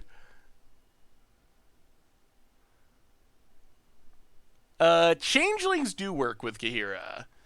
But changelings are not super. There's not too many that are super strong by modern standards. There's Yarion. And now this creates a infinite value loop with Restoration Angel. So opponent blinks everything, and then everything will come back. Opponent gets a beast. Then Resto blinks Yarion, which can blink Resto and everything. So then this goes on for a while. Opponent, everything comes back. Oh, so close, so close. So close. Is there a way to build this deck with white cats and brave the elements? I mean, you could build with mostly white cats. You lose some of the best cats, which is tough. Pride Sovereign, Wild Nicodle. But a lot of cats are whitish. Opponent blanks, Resto gets a beast. Oh, play Arid Mesa. Trigger. I mean, we're going to keep attacking. We're going to make our opponent do something. We have hit our lands, which is good. We can play Kahira and just keep beating down, keep trying. We're not giving up. We're not giving up. We will not give up on the cats. I had an idea for a cat deck with Cat Jesus, Ghost Quarter, Lurrus, and Ren in 6. You think that could work? Yeah, you could play like a Taxes style deck. I probably wouldn't play. I don't know how many other cats I would play in that deck. But I do think the like Ghost Quarter Lock style could be pretty good. I'll play Kahira, go to combat, swing with everything. I mean, we are pouring on damage, but is it enough to beat this loop? That's the issue. Swing with the crew. Opponent blocks. Blocks. Unblocks.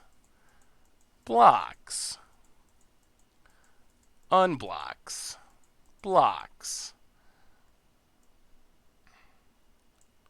Well, unfortunately, we are going to lose several cats here. Get a plains. Trigger.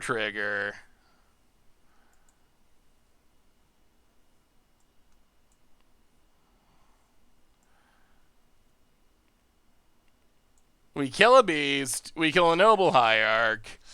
But opponent stuff, it's infinite. Thragtusk returns along with Resto, which makes Yarion, which makes Thragtusk, which makes a beast.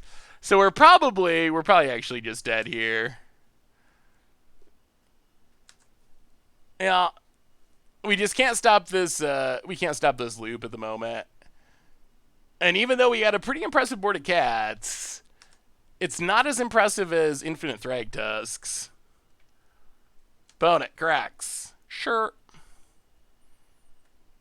Yeah, if you can loop Yarion, you could do something similar in Standard with Spark Double. But yes, if you can get in a state where you can loop Yarion every turn, it is a lot of value for sure. Yeah, not looking good for the kids, Astro Smasher, but we do have a bunch of, oh my god. Woo-hoo-hoo! Woo! I think the cats might just be cursed. I'm coming around on the idea that while cats are probably not breaking any formats, I also think we have gotten, our opponents have run really well, and we have not run really well. A quick reminder that our sponsor tonight is Card Kingdom. If you need some magic cards, you can get them at cardkingdom.com. We actually played Yarion Soul Herder for Mucha Brew. I think it was our first Mucha Brew deck after Ikoria released.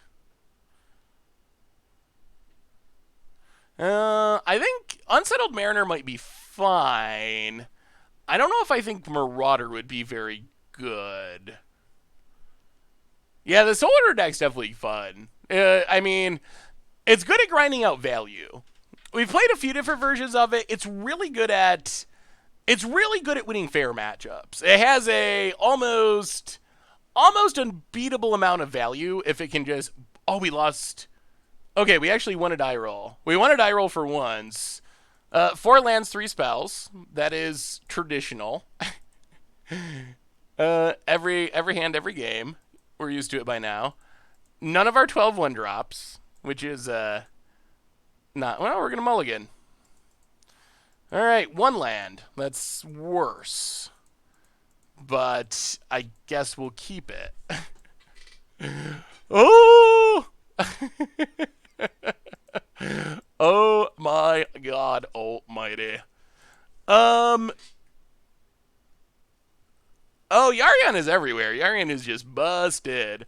What do you think about prices of cards going up due to cancellation of all the Magic Fest and people being unable to trade their cards during events? Is that what's happening?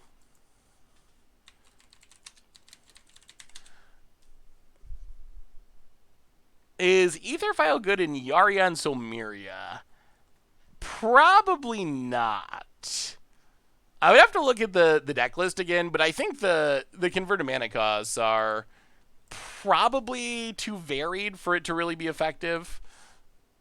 But I would have to look at the deck list. Well, we're gonna need to draw lands. TLDR. Can we draw some lands? This is probably burn. Well, alright. Maybe we should have kept the 4-lander. How many? I'm actually curious. We should. Now I can't resist. I'm actually genuinely curious what the most common number of lands that we'd start with. I would assume that it's 3. 22, 7, 3. So, starting with 3 lands.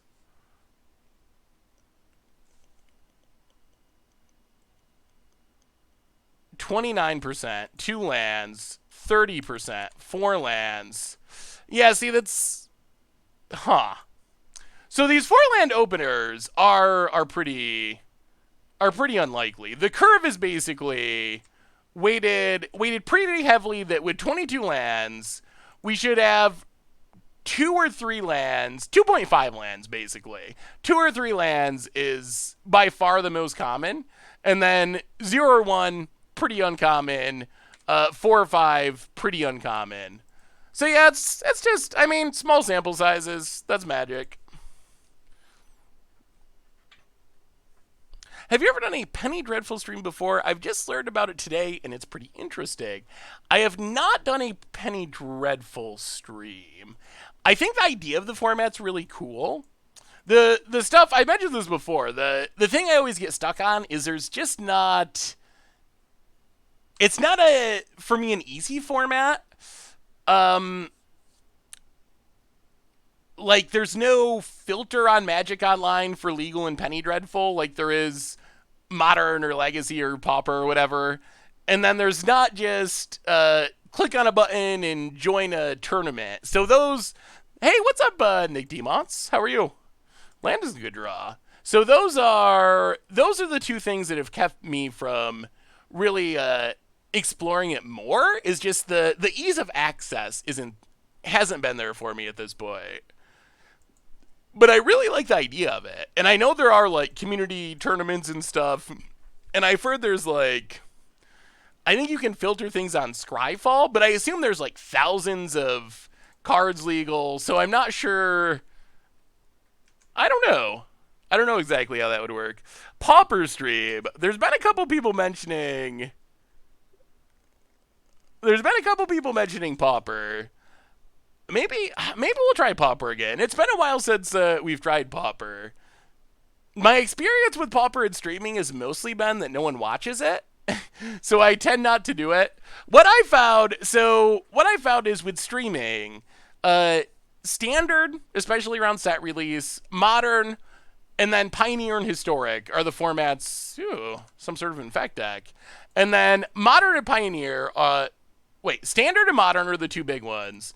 And then Pioneer and now Historic are kind of the secondary ones that people actually really enjoy and show up for. When I've tried other formats, Commander's is not very popular. Limited, outside of maybe like the first day of set releases to do a preview stream, is not very popular. And Pauper, Legacy Vintage are not very popular. So what I've normally tried to do is try to focus the stream on formats that everyone wants to watch, so everyone can like hang out and interact and have a fun time. Because that's kind of the main thing that I see the stream for anyway, is to for us to interact and talk, like because that's what the stream offers that other places don't, or other places where I do content does not. This would be a good turn to draw land. Land? No. Well, that's less exciting. Well, attack. Oh, if we drew a land there and could have played a Lord, we force the jump block and win, but this is okay, I guess, as a secondary plan. Now we got the other problem where we're not getting land number 3 to play all these 3 and 4 drops. Maybe this deck is just bad. Why is my shirt so sparkly? I don't know. It's just a normal black shirt. It's got to be something weird going on with the green screen. Pout it, Plague Stinger.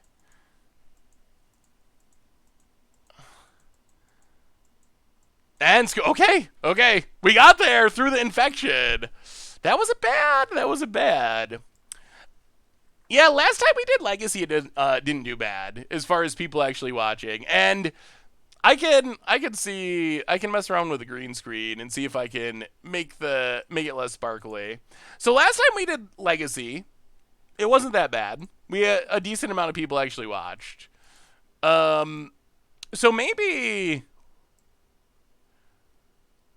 we try that's way worse. That's why I don't mess around with green screen settings. No.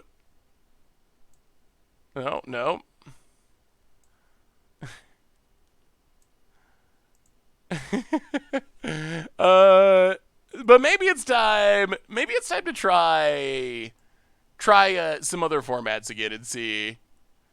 Because maybe things have changed. Like, it's been a while since we've tried a Pauper stream. I don't know. What do you think, chat? Do you want a Pauper stream? Would you enjoy a Pauper stream? Actually, let's put it this way. What are your impressions of the Oris Prison deck? I really like the idea of it, Dylan Hunter. It's actually coming up for Much Brew on Sunday. A version that I adapted slightly. Some slight changes. This seems like a good ambusher. A good ambusher matchup. Let's try it like that. So let's put it this way. Outside of those formats we were talking about, standard, double companion, standard, modern, historic, pioneer, the ones that we play with some regularity. Outside of those formats, are there any formats that you would actively, well, not a Fourlander, that you would actively enjoy having a stream of? I don't think any other format's going to show up as regularly as those formats that we play all the time. But is there any other formats that you would actively just love to have streams of? Ooh, do we put a... We gotta trust that we're gonna hit lands. We're on the draw. We'll hit the lands. It'll be fine. Draft tribal. What is tribal? Like we're playing right now? There used to be a tribal format on Magic Online. Draft, lots of legacy, modern pioneer, modern pauper pioneer. Yeah, we play modern pioneer regularly. Pauper, legacy. Kamigawa block constructed. Historic's on the approved list to some extent. That's a format that we didn't until recently, but recently we've played a decent amount of historic, and there's definitely some historic videos coming out too. Gladiator. So what is Gladiator? I've heard a lot of people talk about Gladiator. Give me the details on Gladiator. It's like 100 card singleton historic. Also, secondarily, how do you actually find a game of Gladiator? That's always one of the hard parts with doing formats that are not supported is actually finding the game like on Arena or on Magic Online or whatever. Well, play the land. Trigger the links. Go to combat. Attack our opponent.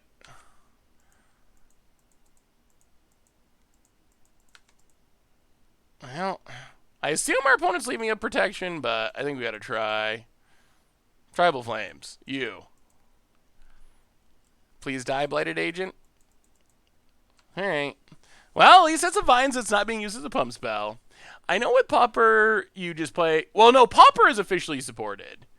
Pauper definitely is. But, like, Gladiator is one that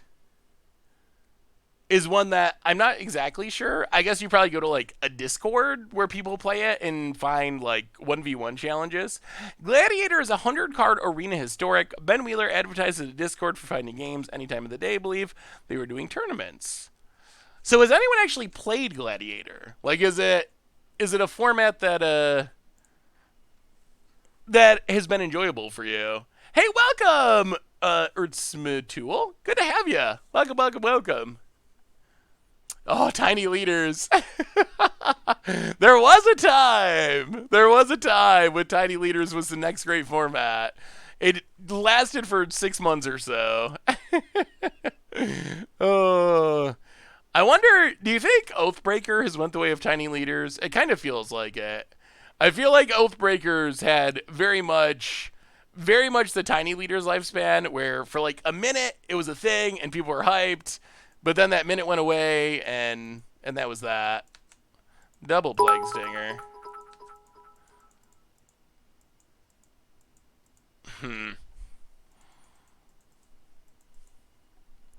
Ooh. Wooded Foothills. Trigger Step Links. This is going to be super close. Thank you for the cheer. Kamigawa block Pauper Tiny Leaders. That would be a format. That would be quite the format. We will take a Temple Garden untapped. Trigger. And I think we got to take... All right, so we take 1, 2... Yeah, I think we run out our lords and keep attacking. Kahira, Vigilant, so we can block with Ambusher. One pump spell doesn't kill us, and this is a lot of damage. And we got the Super Lord coming. Maybe risky to not leave up path, but I think we got to go for it. Combat, get in. Hit ya. Opponent. Taking a beating. Cats? Take it out in fact? Finally? So Tiny Leaders was a short-lived. So one of the things I've noticed is a lot of formats that rise and fall quickly seem to be Commander variants. Tiny Leaders was a Commander variant that, from what I remember, I think it was 60 card decks, but no vials in this list. 60 card decks, but all of your cards had to cost 3 converted mana cost or less. And I think that restriction is what made the format unique. It was also what kind of, I think, made the format not have much longevity. It really narrowed the card pool, and it ended up being pretty broken from what I remember. I think it was Geist of St. Traff that essentially just like eventually broke the format. As far as our opponent. Whoa. And last card.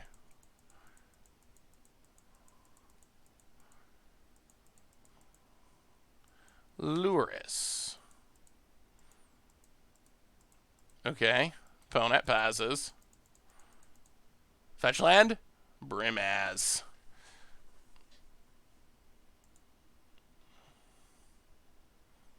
Well, we're still not dead to... Yeah, we're going to keep going. We're still not dead to one... Well, we might be dead to one pump spell. King of the Pride. Pump the Dorks. Go to combat. Do some attacking.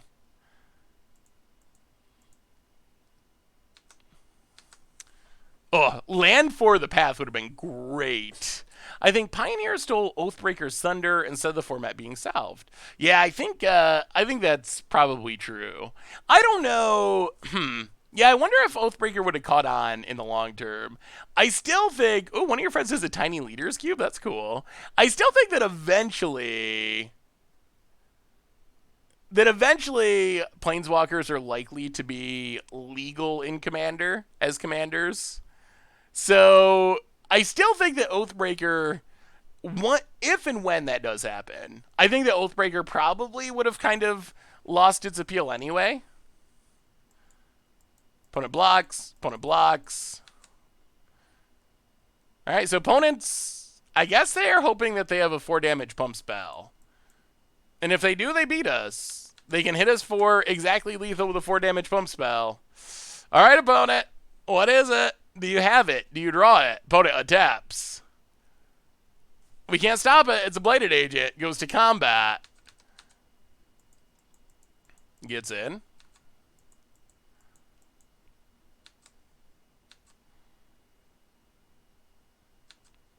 Oh, okay. Not dead. Up to 6. That's fine. That's fine. That's fine. The cats are coming. Opponent. Another Plague Stinger. And an Ink Moth. And out of cards. And we untap. Land. Ooh, that is a land. That is a land. That's what we wanted. All right. Arid Mesa. Trigger Steplinks. Crack Arid Mesa.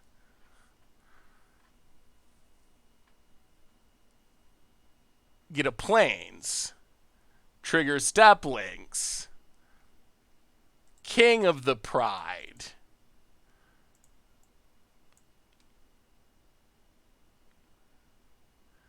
Go to combat.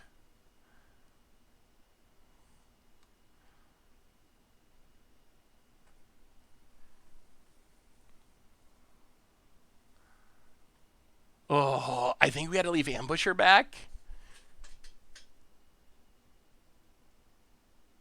Oh, we're so close. We're so close to the cat win.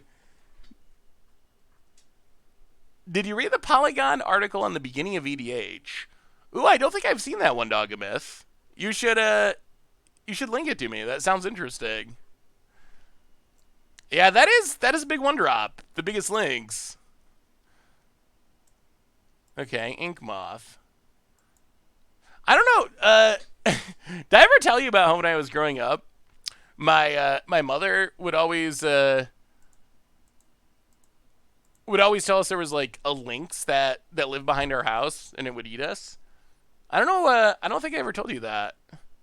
there was always, it was kind of like this mythical thing, like a fairy tale. Like there was this lynx, but she was not serious. It was she was serious about it. That there was this lynx and it would eat children. Yeah.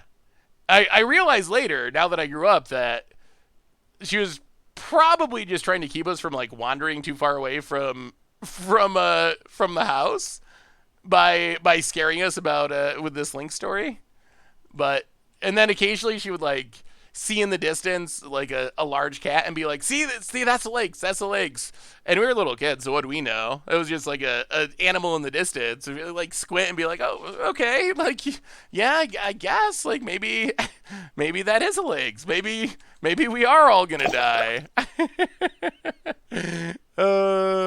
Dogamith with a gift sub to Electro Tail. Welcome to the Fishbowl. Thank you so much for your subscription. Big soup cheer for you. Thank you, thank you, thank you. Ooh. Yeah, that was an aggressive block. Opponent's Lurus is gone. That's a block you could maybe make if you have Lurus still to recast your stuff, but without Lurus, this might be the cat victory. This might be the tide turning. It's a land. Opponent plays it tapped. Oh, if we draw fetch land, do we have lethal? 3. Plus many, plus 2. Opponent's attacking. Sure, we'll take it up to 7. Come on. Fetch land would be 5, 6, 7, 8, 9, 10. Loam Lion. Well, alright. Go to combat. Attack. Hit ya.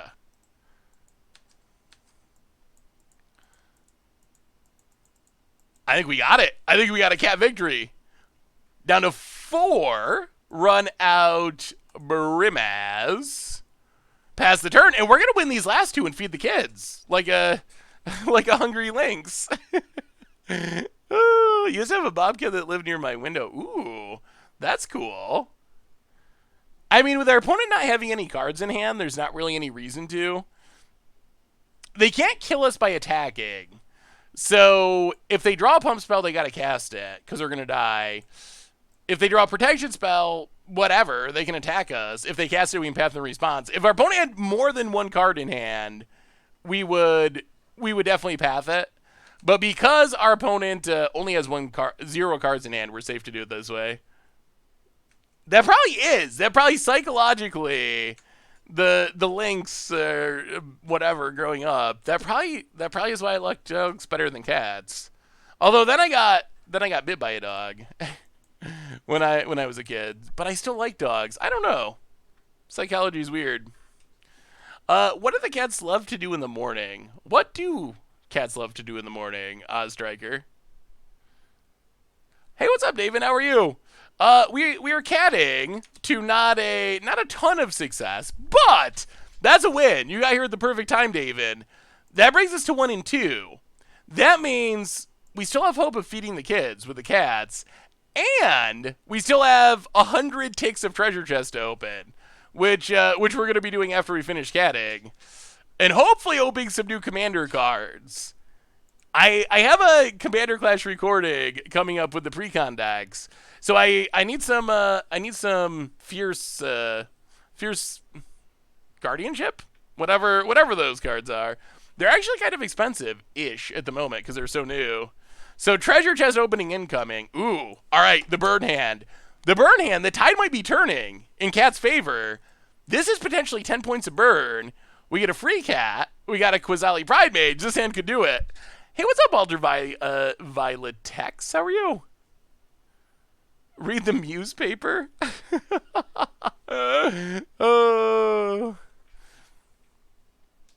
Oh, so Commander Clash update. Ooh, Luminous Broodmoth Sun Cleanser. Wait, does that actually work? Esco! Continuing the gift sub. Welcome to the Fishbowl. Thank you so much for your subscription. Big soup cheer for you. Thank you, thank you, thank you. Does that actually work? Can you go infinite with it? I'm going to have to look that up now. We have a new donation from Meow. Opponent cracks a Misty. No companion. Might be storming or something. Uh-oh. Streamlabs. Show me the donation. Stopping grounds. New donation from me. Wow, $10 donation. Finally win. Indeed. Indeed. I had high hopes for the cats. And then I was a little sad that it wasn't working, but it is now. Finally. Hopefully. When Sun Cleanser enters the battlefield, choose one. Remove all counters from target creature. A camp counter is placed on it. So I guess you can remove a counter. Okay. So I don't think it goes infinite though. Because, so you have a creature with the counter from Broodmoth. You play Sun Cleanser to get rid of it. The problem is when you sack it or it dies and comes back, it's technically like a different creature in the eyes of the game. So then Sun Cleanser's ability would not actually apply. So I don't think it actually works. Am I misunderstanding? Oh, so you're thinking just so like sacking it to something like Woe Strider and then having like a Blood Artist effect or something? Okay. I can see that. So you need a few pieces, but that actually I see. I was thinking of kind of trying to use it like Solemnity, where you could like go infinite with, I don't know, Uro and draw your deck or something. But yeah, if you had like a Blood Artist effect and Sun Cleanser and Broodmoth and a sack outlet, that seems like it would actually work. That's kind of sweet. Well, Aaron Mesa. Yeah, that could be a good against odds deck. Temple Garden tapped. We have not resolved a single collecting company this entire league. Loam Lion, eh? Well, we will play... Yeah, let's just Loam Lion. Stomping Grounds tapped. Past the turn, we got Sneaky Sneakerton over here. We're playing Cat's Electro Tail. Yeah, this might be a Delver deck. Ambusher seems good against Delver, actually. No companion, though. Normally, Delver in Modern has been a companion deck recently. Evico! Welcome to the Fishbowl for the 4th month. Thank you so much for your subscription. Big super cheer for you. Thank you about it. Growing the Goyf. Playing a Delver. I think we want to hold on to this Ambusher. A green fetch land lets us burn this Goyf. That would be a good draw. This is the wrong fetch land to get our Triome. Step links. Well, okay. Well,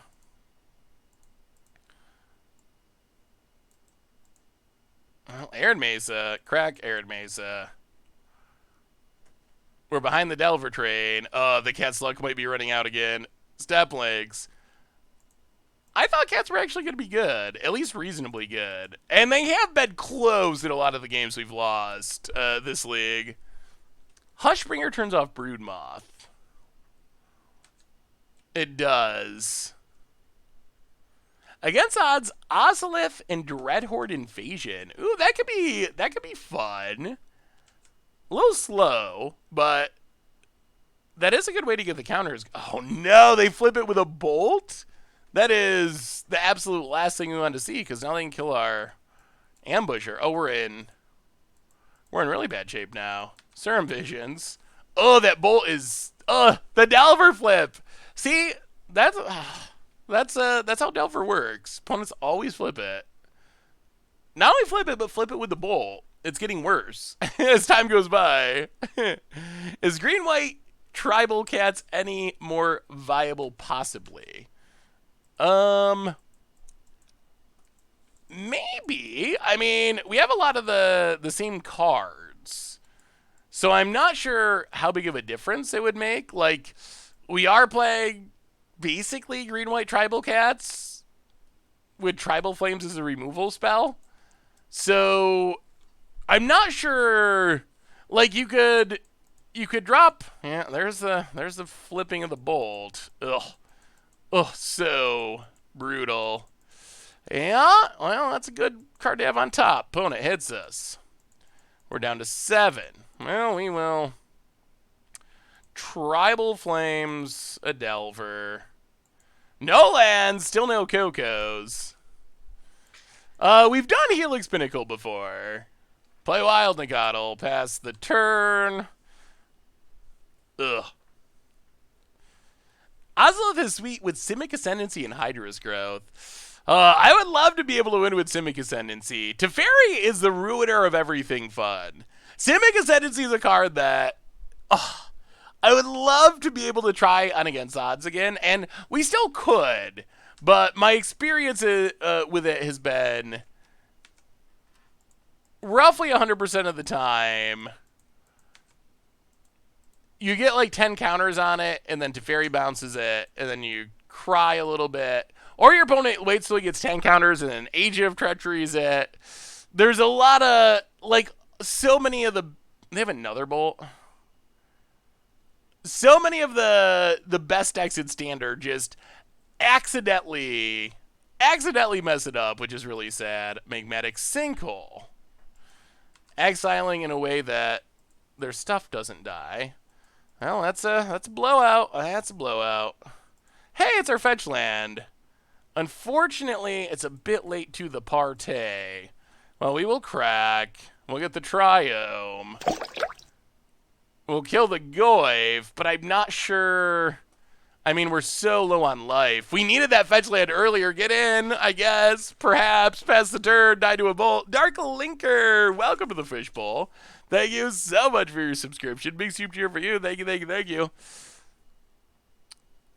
I don't think that Coco does it there. We would be Cocoing into stuff that would have to chump block the Goyf, which doesn't feel very great to me.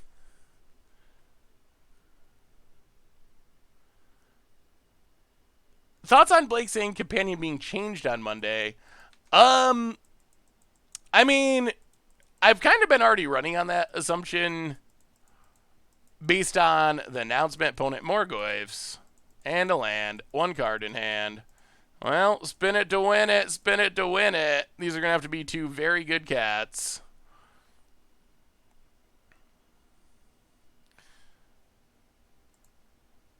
Well, I mean, 2 King of the Pride's cute. Unfortunately, their toughness is not very high. Pass the turn. I mean, 2 Lords is 2 Lords, though. No attacks. We got chump block Goyfs, sadly. Opponent cracks 14. We resolved a Coco. Yeah, it'll be interesting. My hope is... Hey, what's up, Zalfast? How are you? My hope is with the Companion change, I think the worst outcome is they make some wacky rules change and Companions still dominate.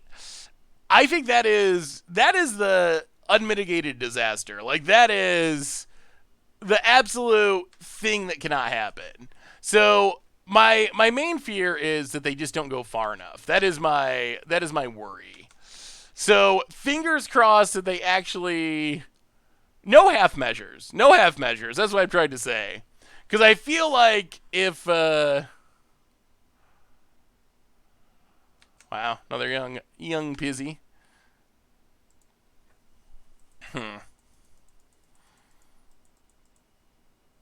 So we play this. We attack with both. We have to block. If this flips, we're dead.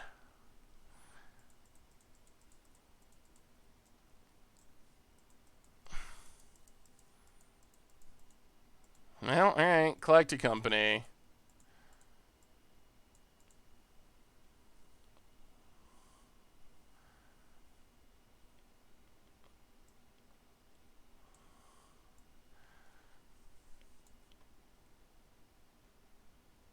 King of the Pride.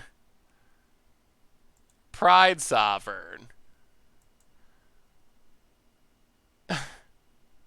Those are some big cats, but not big enough to win. Pass the turn.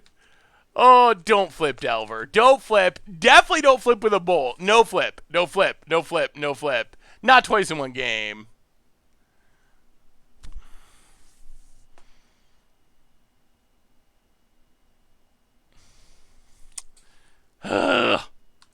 Well, Opponent's 100% on the 50%ers this game. uh, I'm assuming that Blake didn't say anything about what the change could be.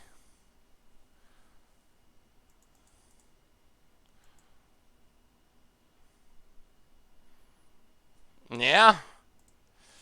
Oh. Boy.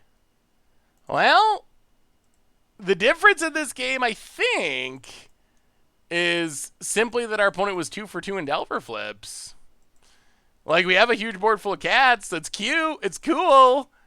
But the 2 for 2 Delver flips win the game for our opponent here. Yeah, we will. We will scoop. No point in sitting through it. Oh! I think Regal Caracle's great, but then when we made some changes to the deck, everyone said, cut it, we think it's horrible. So I actually think that Regal Caracal is one of the best cats in the format. But we're trying out some different cards. It might just be that maybe the deck needs more changes. Maybe it does need all the Caracals. We have one in the sideboard still. I managed to sneak that one through. Huh. How do we fight this deck? I'm not even sure chokes are good enough. We can try. They might be. I don't know if they're absolutely game over. Go down the Kahira. Go down... Or maybe cats are just not good enough. Maybe that's the bottom line.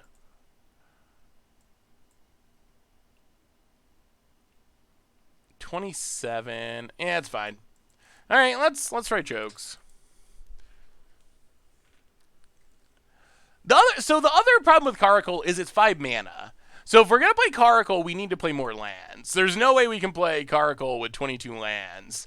So then, in theory, we have more of those games where maybe we draw too many lands. I don't know. It's just been very weird. It's been very weird.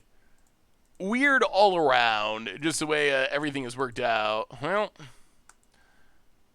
Temple Garden, Loom Lion, Cat 1, go. With this many strat rods, I'm surprised you didn't do the 2-mana double strike cat. Yeah, the 2-mana double strike cat just dies to so much. That is basically the issue, unfortunately. Burn is like the most popular deck, and Burn typically plays a bunch of lava darts and occasionally even like gut shot style effects. So it just dies to too much right now. Maybe there will be a point in the future where things change and there's not as much free burn spells being played, but for right now it just dies to everything. Plague Engineer 2, yeah, 1 toughness is tough. Gorian Verse for the 9th month. Opponent, all the Delvers. 1 of the land. Alright, well. Alright, opponent, you can have your Delver, but you can't have any mana. Go to combat. Get in with the Loam Lion. Alright, can we beat a single Delver? Opponent, no land for you! Choke him out, choke him out!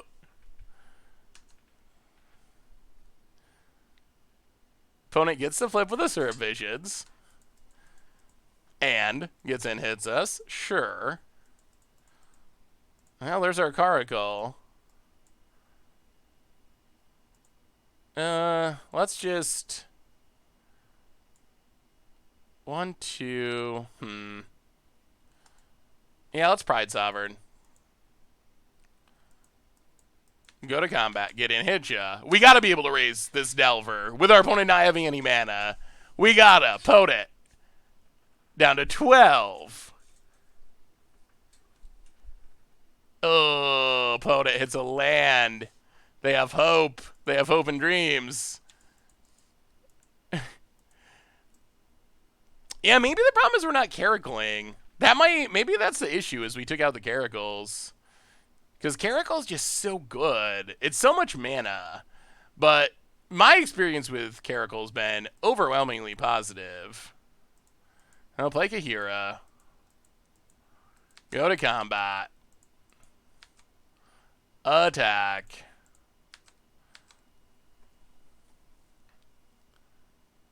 Opponent cracks 11.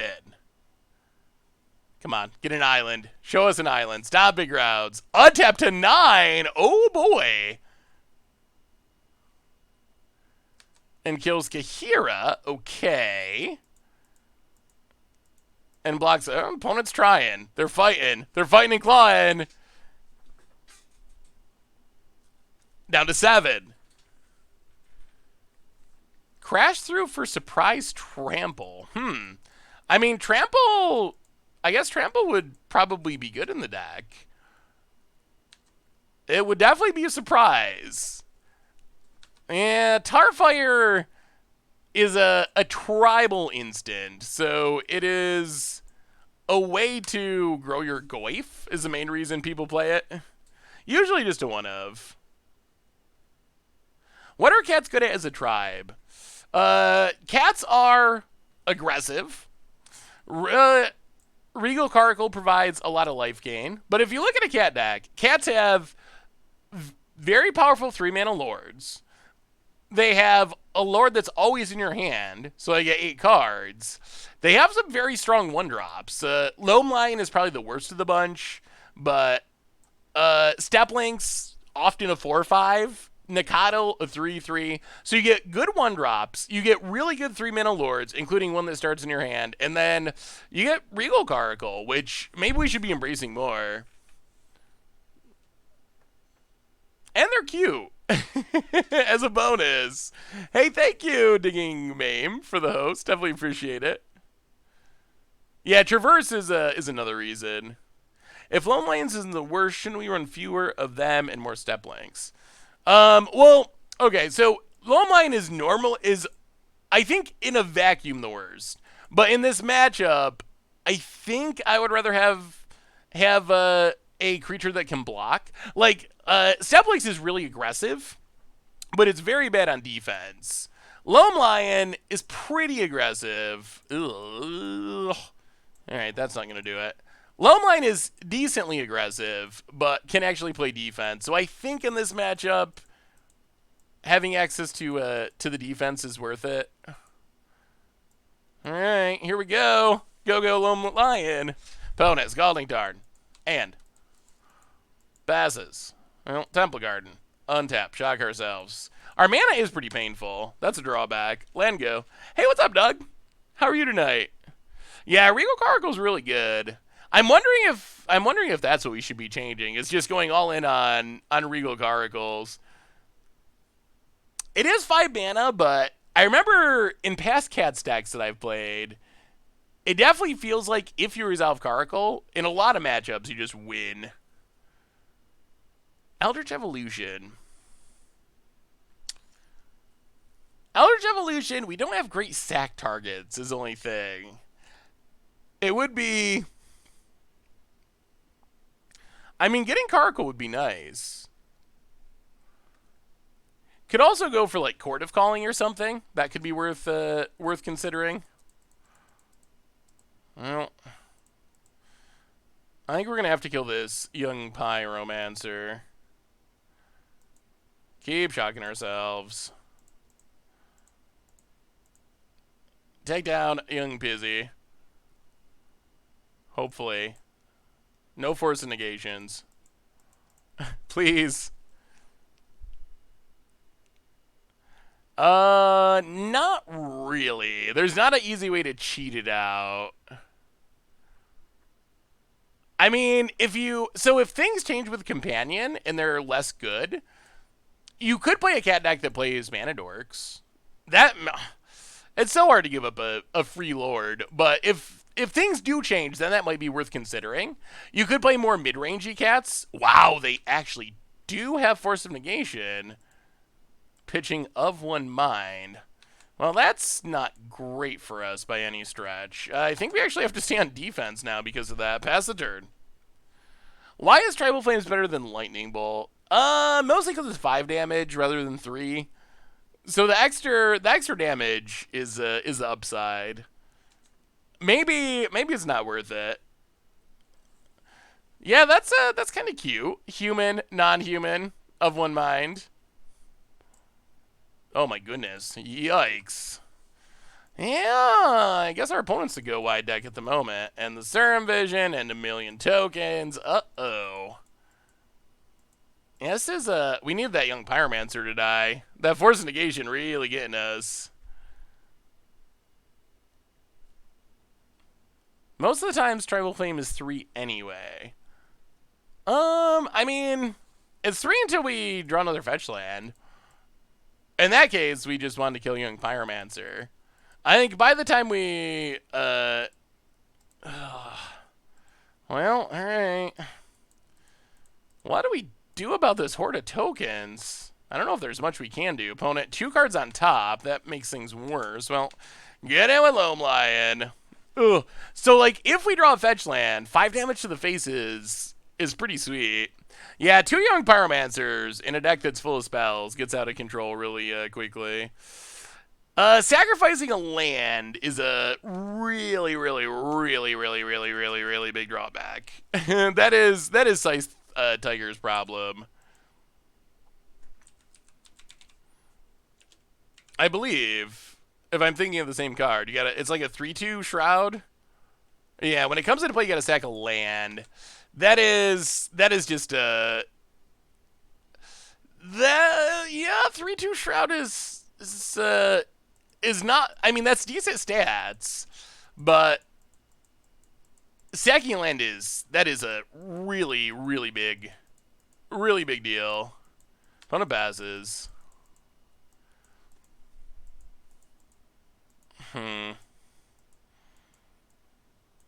What do we do about this? So we can Tribal Flames away the Goyf.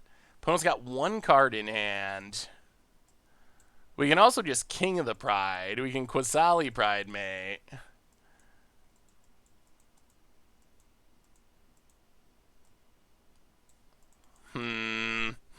What do we do? Yeah, it could run Snap Decks. Going like some janky 5-color cat deck could be fun.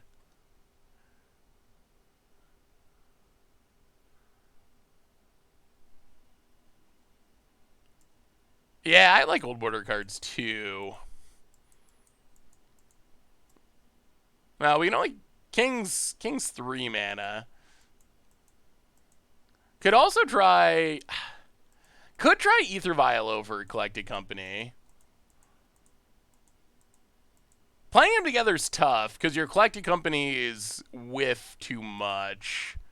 Unless you play no other spells in your deck, essentially. Oh, next turn, yeah. Well,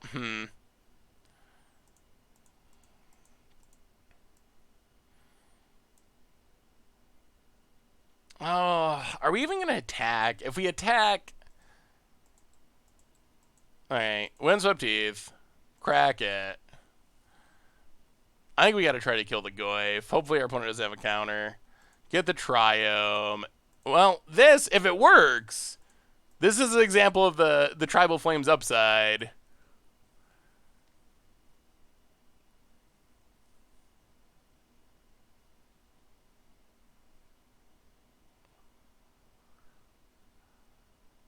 Come on. Die. Die, Goyf. Die. I mean, this is why we play it, though. Like, this is the combo, quote-unquote. Is it worth it? That's a whole nother question. Opponent Tar fires our Lord. Ouch. Alright. Whoa! That is... That's the only card in Magic! Whoa! That is literally...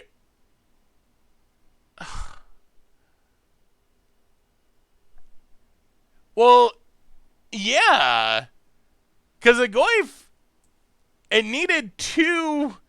It needed three card types. It needed two card types to go in the graveyard. Instant doesn't do it. Creature doesn't do it. They needed a tribal instant that killed a creature, and that was a tribal instant that killed a creature. Whew. Yeah, it must have felt good for our opponent. That's for sure. It has been. It has been. Look at that. Look at our routes. Oh my goodness. It's just been that kind of. It's just been that kind of night.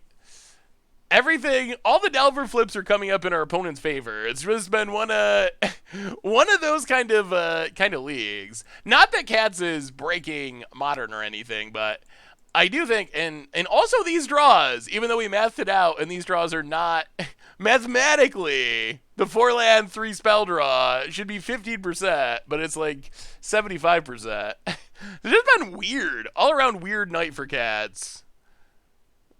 Hey, what's up, Mike? Yeah, after this match, we will open up our treasure chests. The treasure chests are coming after this match, win or lose. Flagstones and Boom Bust with Scythe Tiger could be dope. Yeah, the other issue with Scythe Tiger is because it has Shroud, that's actually sometimes a drawback because it means you can't target it with stuff. In a 3-2 just tends to get outclassed pretty quickly on the battlefield in Modern. Tarmogoyfs and Death Shadows and Cats. So that's kind of the other issue. We have Abram as opponent. Looks like they're storming. Well, we might beat a treasure chest in the near future if we're getting stormed off here. We do have decent hate cards in the sideboard. Opponent. Are we up to... We had one to begin with. Maybe we added another one in the last update. Well, Zagred Foundry, untapped. Step Links, hit you for 3. Booted. Down to 17. Are we fast enough? Is there a chance? Opponent. Next are we getting a massive attack, enough that Tribal Flames could be lethal, but does our opponent just win? Opponent cracks. On the other end, if our opponent plays a Brawl, we probably gotta kill it, which is annoying. Stone-covered island. Surum Visions, sure. All green decks should be required to play Plow Under. I would be fine with that rule. I'm a fan of Plow Undering. And oh, we're getting restored balanced. That's awkward, huh? So this is 1, 2, 3, 4, 5, 6, 7, 8, 9.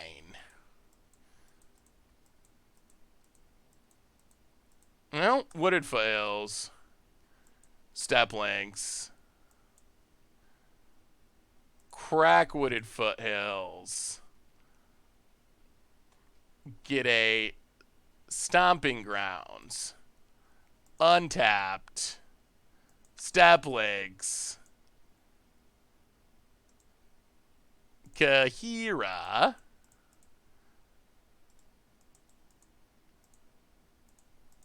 Pump the Dorks, hit our opponent. I mean, this is an example of what Cats can do. We are attacking for 9 here, and clearly have lethal next turn, with our opponent being down to 7. Well, we'll see. Do they have Restore Balance? They need Free Spell, like, as foretold Restore Balance, opt. No, this is the free spell deck, I believe. Electro Dominance? Yeah. And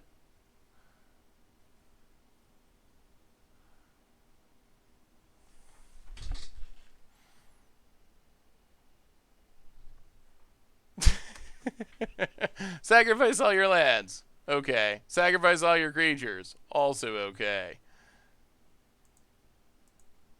Well, alright, let's draw some lands. Well, that's what Restore Balance does. Got a promotion? Oh, congratulations, Rex! That is super awesome. Yeah, this, oh, land off the top. Come on now. This is probably just a difficult matchup. Restore Balance lines up really well with a deck that's trying to put cats on the battlefield.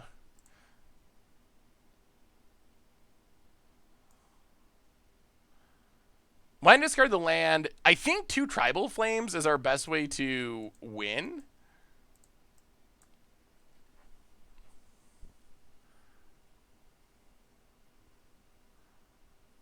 Oh. Wow, we're okay. Well, no, it's not our best way to win. We don't have red mana in our... Oh, my goodness. Well, now... Okay. Yeah, we're definitely not winning. Yeah, all of our red sources got hit by that. That's unfortunate. Whew! Well, yeah, that's not good. Double Tribal Flames was our plan, but I did not consider that maybe there was no red mana left in our deck. I mean, I guess technically that's a punt, but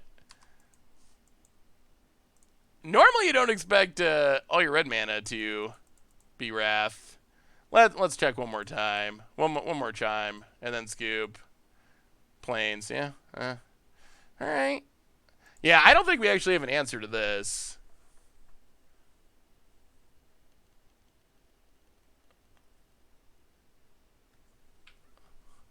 I mean, if I had realized that we didn't have red mana, I would have kept a land over Tribal Flames, but I don't think that would have made any difference. Oh, boy. I am not convinced there is a very high % chance that we can beat Restore Balance. Seems well set up for decks like this. Damping Sphere, I don't think it's good enough. Well, I guess we go on the choke plan. Here we go. One last chance. Can't we just play some beatdown cats? I mean, this is a very beatdowny version of cats. I would say this. I would consider this to be beatdown cats. More so than most cats decks that we've played. I don't think Damping Sphere is good enough.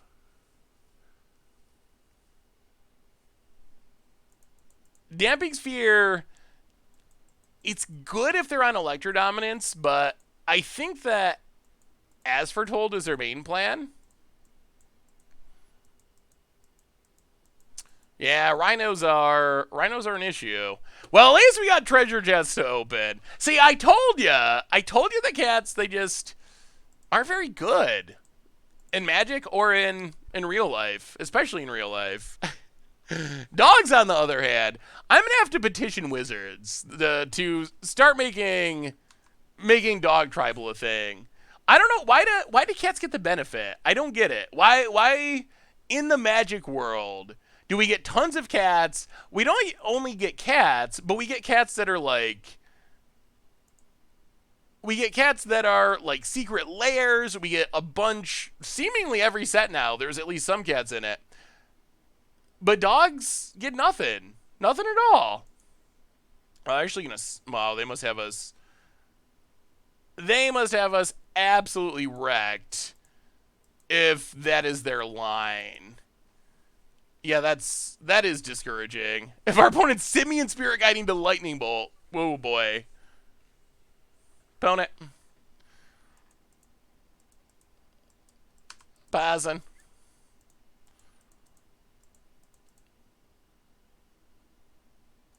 Well, Horizon Canopy. Brimaz, I guess.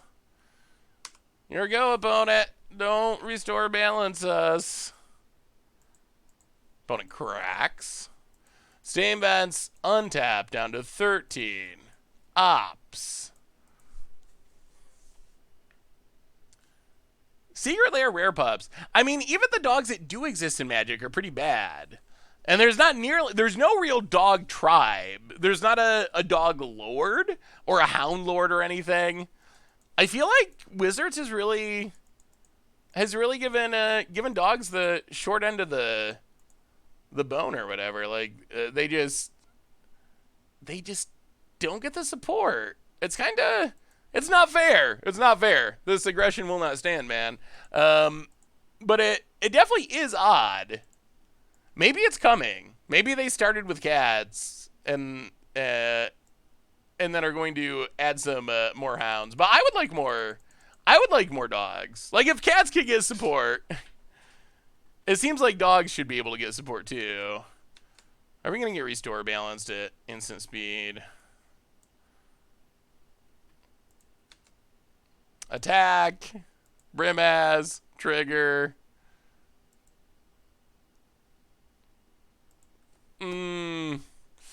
Okay. Get some mountain.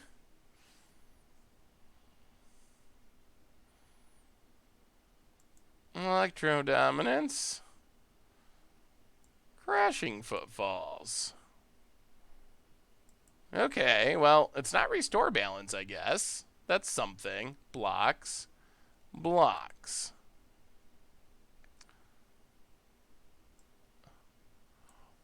Whoa!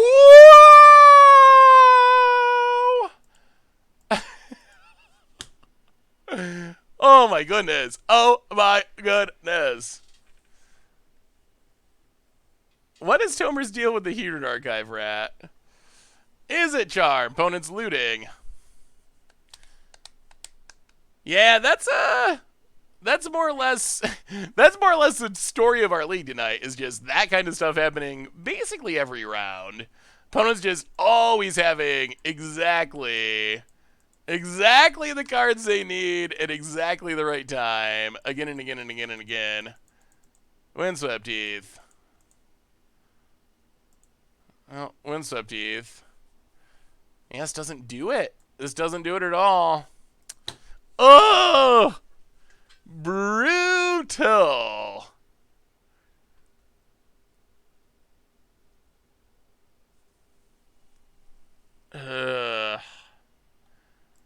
So we put our opponent to 3. That doesn't do anything.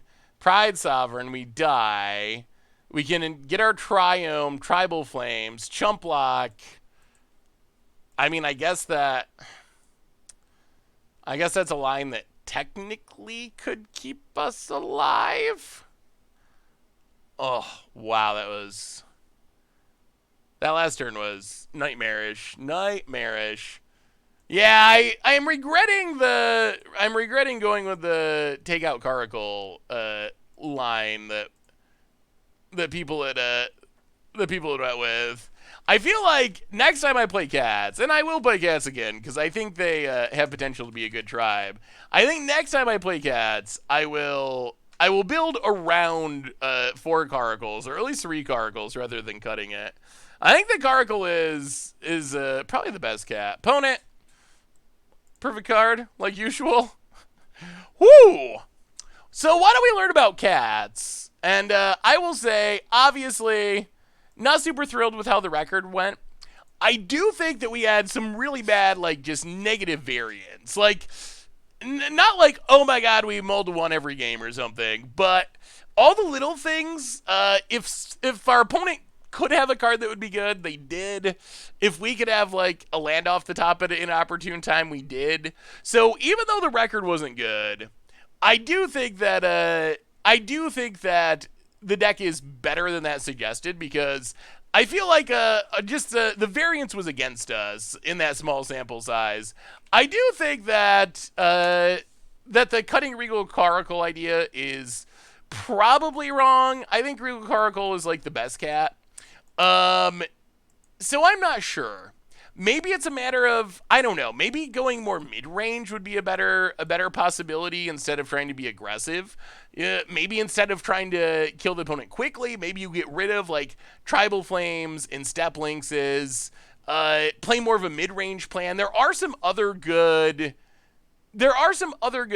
mid-range mid-range cats, or at least semi-playable mid-range cats. The other thing is we got all the apexes from Ikoria. Maybe there's something there, although they seem very expensive or not especially synergistic in Modern. Like, just so much mana to do their thing.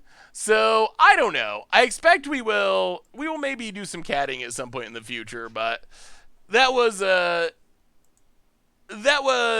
bit tough as far as the record wise.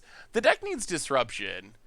I mean, what would you recommend for disruption? We have removal. We have good sideboard cards. We have artifact destruction incidentally in the main deck. I feel like the deck is as disruptive as most aggro decks. Maybe more so than most aggro decks. Cats and Taxes is a serious deck.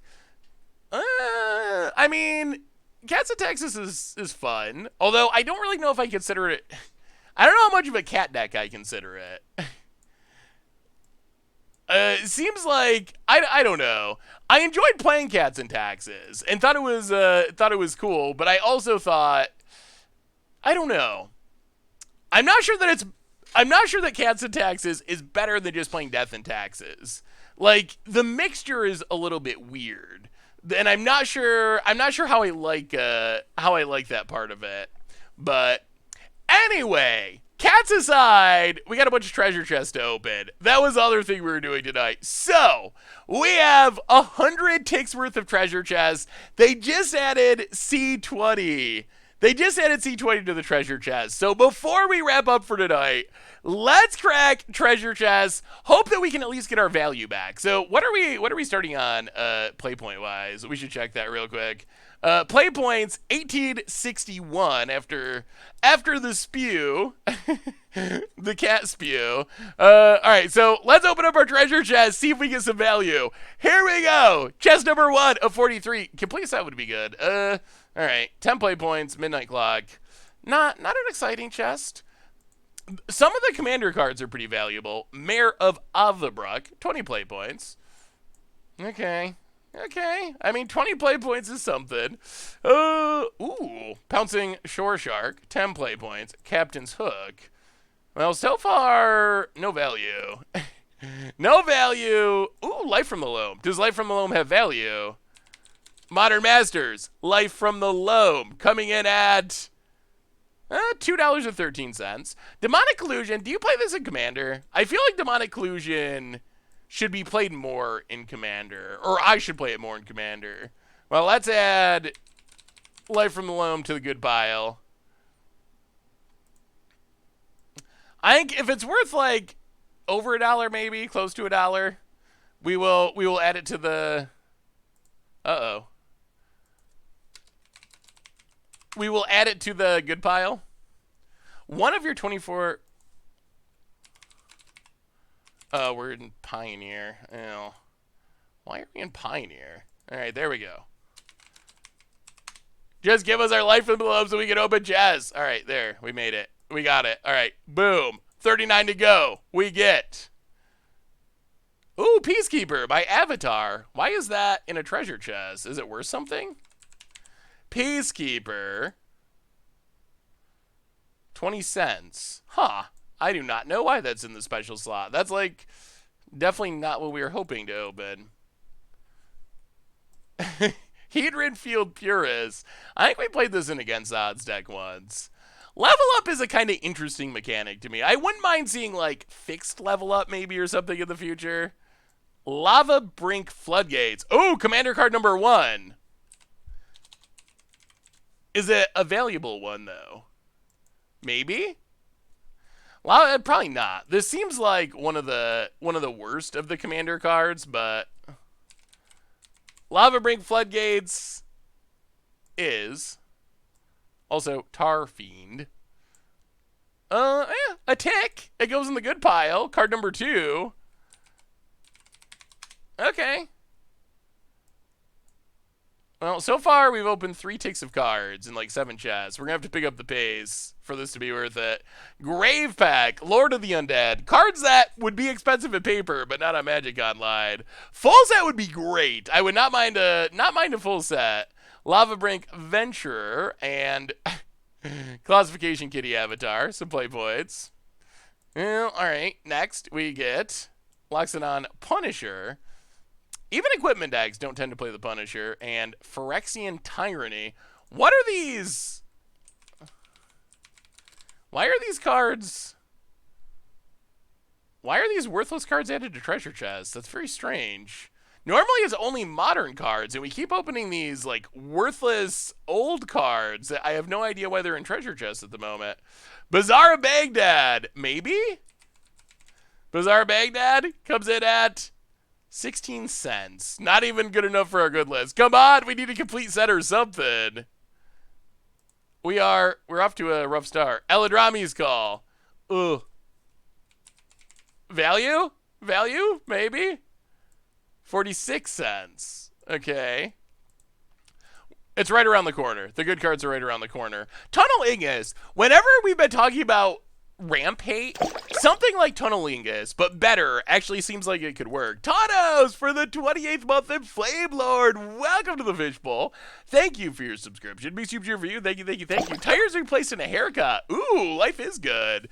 That sounds nice. Finally getting out and about a little bit at least. Something like this, I feel like if an extra land comes into play on your turn, more than one, you take 3 damage. Probably needs to be powered up, not a creature that dies to everything, but this was like Primeval Titan hate, I think, back in the day. So maybe something like this could be a idea for how to have ramp hate for your standard. Something we've been talking about. It does trigger choice with Panharmonicon. Sweet art on Underworld Dreams. Not sweet value. Oh man, are we just going to lose 100 ticks? Was this just the worst idea? Spawn of Mayhem. Standard cards aren't really worth much on Moto. 18 cents because everyone plays Standard on Arena, or most people. Gruldraw's Overseer, 45 play points. I think that's the single most valuable thing we've opened is those play points, honestly. Skull of Orm, 25 play points. Wow, these have been the brutalest of chests. Come on. Species Specialist. Well, that's a commander card at least. Species Specialist. $2. Actually, our second best card. Oh boy. Oh boy. Well, I said we'd open chests till we go broke. I was hoping it'd be a little bit more than more than immediately though. 23. Come on, complete set. We got time. We got time for something good. Charbreaker Devils. We got Allures, but the Avatar. Some play points. We still got 22 to go. We're only halfway through. Ashimore Liege. Yeah, not really worth anything. Some play points. Mystifying Maze. Not the right colorless land. Not even Mazavith. That's a bad one. 20 to go. Can our luck turn around? Painter's Servant. Painter's Servant might be worth something. I feel like it hasn't been reprinted, and it sees playing Legacy. 16 cents. Well, I guess that's kind of something. Oh boy, come on, come on. Liar's Pendulum. Oh no. Oh no. Oh no. We got no luck. Thank you for the cheer, Lagaya. Silent Gravestone. Oh boy. 10 play points. Oh, this was not a good Oh, Phyrexian Arena? Is Phyrexian Arena worth anything? Phyrexian Arena comes in at Stujo for the 10th month. Welcome to the Fishbowl. Thank you so much for your subscription. Big super cheer for you. Thank you, thank you, thank you. 28 cents. 16 to go. Come on. We haven't even got a lot of play points. This has been rough all around. Unbound Flourishing. There are some Modern Horizon cards that would be very good to open. Unbound Flourishing, 32 cents. 15 to go. Come on. Complete set. Goreclaw, 35 play points. Crater Helion, Curious Herd. It seems like a commander card at least. Curious Herd, $2.33. If only we could keep opening commander cards, we'd be doing all right. '. Hopefully some of the better ones at some point. 13 to go. Plagiarize Greenbelt. Rampager. PB! Welcome to the Fishbowl. Yeah, Force would be great. Thank you for your subscription. Astral Cornucopia. Big super cheer for you. Thank you, thank you, thank you. 11 to go. We get Colonian Hydra. Deep Monster Suite. Flame Lord with the gift sub to Bad. Welcome to the Fishbowl. Thank you so much for your subscription. Big super cheer for you. Thank you, thank you, thank you. Fervent Champion. Any value? We got 10 to go. The countdown is on. Oh, this has been a brutal run so far. Come on. Something good to bail us out. You can do it. You can do it, Chess. Mishra's Bobble. Mishra's Bobble might be it. Or is it crash because... Okay, it's still 28 ticks. We're going to have to sell this quick before Monday. All right, that's a slight bailout. Mishra's Bobble. Well, that makes me feel a little better. We're not going to lose literally all of our money. Only most of it. That was our best open by far. Urborg. Urborg might have value. Yeah, Hydra's good in paper. That's one thing about Moto is most commander cards are super cheap. Well, Urborg is actually like 3 ticks. Okay, okay. And I have a million of them. Urborg. 7 to go. Complete set. Complete set. More bobbles. Troll Ascetic. Maybe we'll have to try Troll Worship again. Probably not a good time for that. 6 to go. Soul Blast. Additional cost to cast a spell, sack all your creatures, deals damage equal to any target equal to the total power. Okay. I mean, that could be an against odds card, I guess. Yeah, I think Bob was like 50 at one point. Full art. Man, we're all about these Lava Bring Ventures. Cannot get away from the Lava Brings. Full art at least. 3. Saram. Does Saram have value? Saram is worth $1.25. Well, we'll add it to the list. Oh boy. 2 more chances. 3 more chances. 3 more chances for glory. Cavalier of Night. I don't even think that's worth looking up. Oh, actually $3. Okay. Cavalier of Night has value. Okay. 2 more to go. 2 more to go. Come on. Complete set. Force Guardianship. More bobbles. Hostage Shaker. Lord Raucous. Well, last one, chat. I don't even want to look. I don't even want to look. Crack it open. We get Helion Eruption. Sack all your creatures. All the 6 mana red things that sack all your creatures to do something. So we ended up getting almost $50 worth of play points. I mean, it's probably not quite as bad as it looks, honestly. We got about $50 worth of play points, but card value, good lord. Card value we got absolutely hammered, and we definitely lost money. So right now, EV-wise, you should gain about like 20 cents, 22 cents a chest. So out of 40 chests, we should have ended up positive something on average. But we went very much the opposite direction. 43. So I mean, I guess it's not nearly as bad as it looks. We spent 100 ticks. We got 43 back. And then we got about 50 in play points, so we ended up losing altogether, counting the play points, like maybe 10 ticks. Although play points are less good than cards. Whew. How many ticks worth of chess? 100 ticks. 100 ticks worth of chess. So definitely not a great run. Good thing we hit that bobble though. If we didn't hit that bobble, we would have gotten absolutely nothing. I don't think we'd run it back. We don't have the luck. We don't have the luck.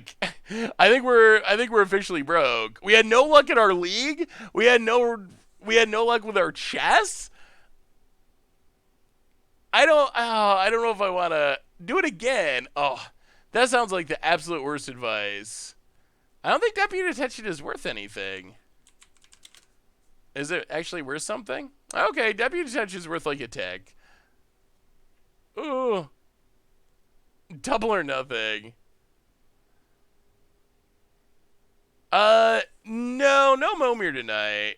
Run it back. we're gonna lose so much money. Oh, but what about having ticks to? What about having? All right, I'll tell you what. I will spend the 43 ticks. We'll do that. I'll spend the 43 ticks. I'm not gonna do a whole 100 again, but I will spend the ticks that we just got from selling those last cards. How about that?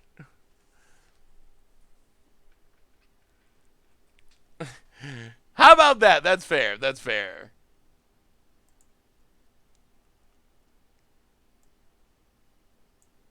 Maybe our luck's gonna turn. Although I just don't have high hopes because we didn't have much luck during our league tonight either.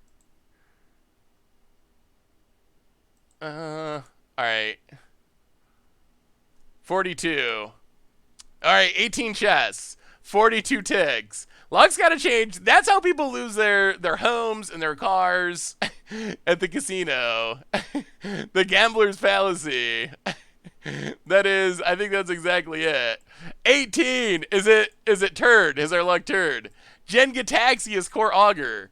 If we were playing in paper, yes. Since we're playing on Magic Online, Jen Gataxius, 36 Centurinos. Next. Merfolk Sovereign, Offspring's Revenge, 5 play points.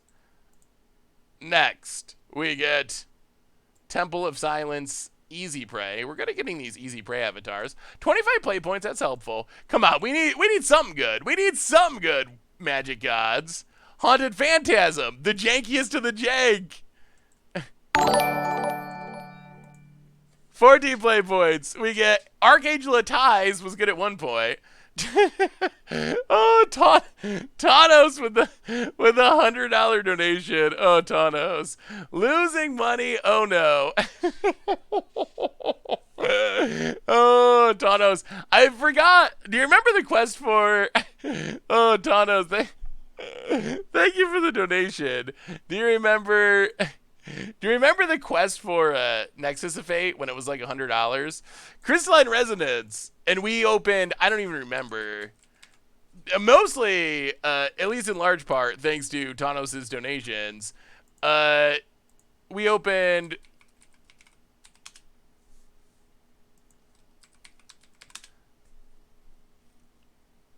We opened like 700 chests or something ridiculous, and we could not open a Nexus to save our lives. Oh no. Alright. 10 chests. Ooze Flux. I mean, we've done well with play points. Does this mean Woodland Cemetery? Alright. Not really valuable. Okay. This might be a decent chest. Fabled Passage. 8 ticks. Karn the Great Creator. 23 ticks. Finally! Finally! Okay, that was good. Finally! Having a bit of luck. Fabled Passage. Karn the Great Creator. We need more of those. We just need to keep doing that. Fabled Passage. Karn the Great Creator again. Come on. Or Empty the Catacombs. And Orzhov Pontiff. We're back in it. We're back in it. It's not over yet, chat. Ah! How do we keep getting the same card? There's like 10,000 possible cards. And we keep getting doubles. Cabal. 5 to go. 5 to go. Mog Sentry. Luris avatars don't have any value, unfortunately. I wish. Antiquities War and Martial Impetus. Well, it's a commander card. They're all worth something. Martial Impetus.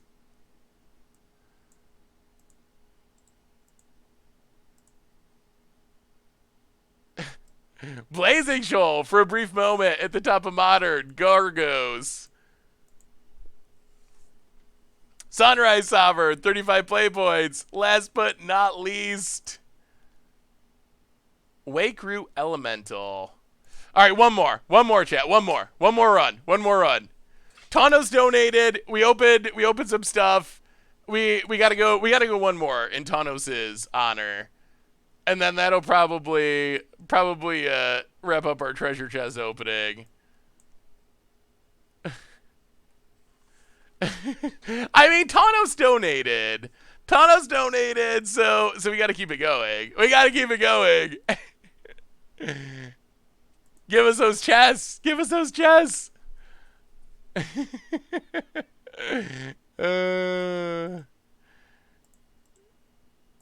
right, 20, and that's it. That's it. Then I'm done. I'm done. I'm done. No matter how much Thanos donates, I'm done. we gotta be sane about this. We gotta be sane. Oh no, not modify. No, it's gonna take me longer to start cracking treasure chests. I can't take it. This is a good run? Alright, I hope so always, Force Storm. I'm ready for it.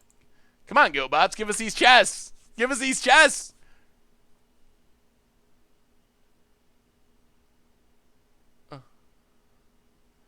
Why?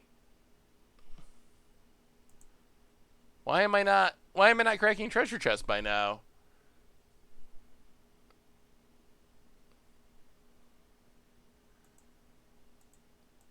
Uh-oh.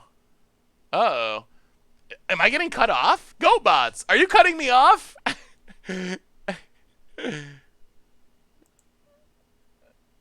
Maybe we're being cut off. Maybe GoBots has said you had enough. Like a drunk at a bar.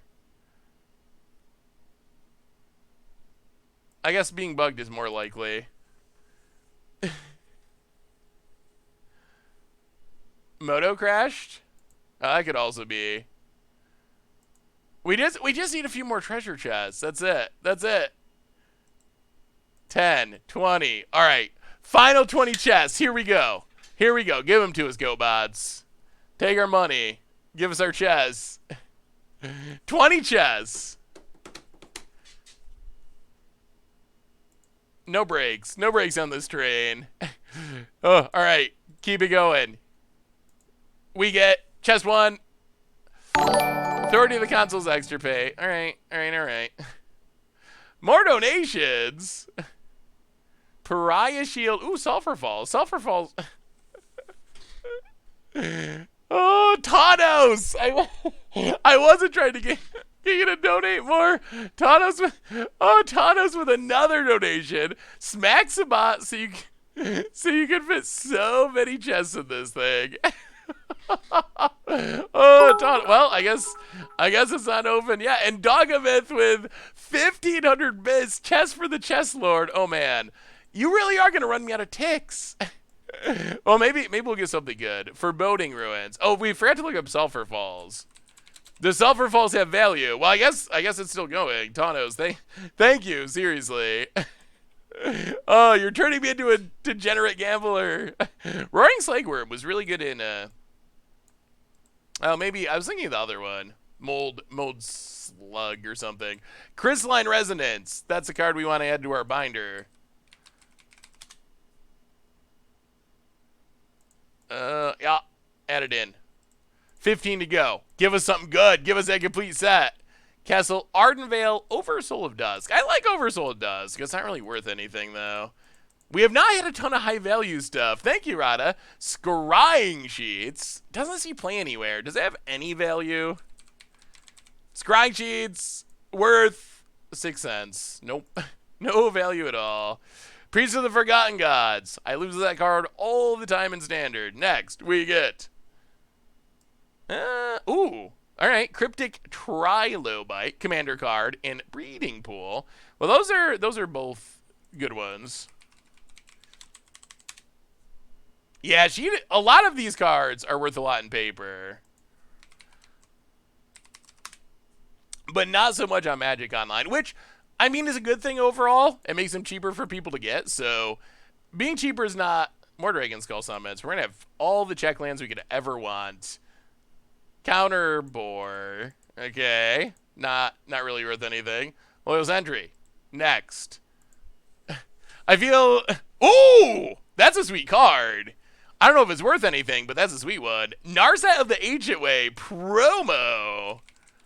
The art on that is sweet.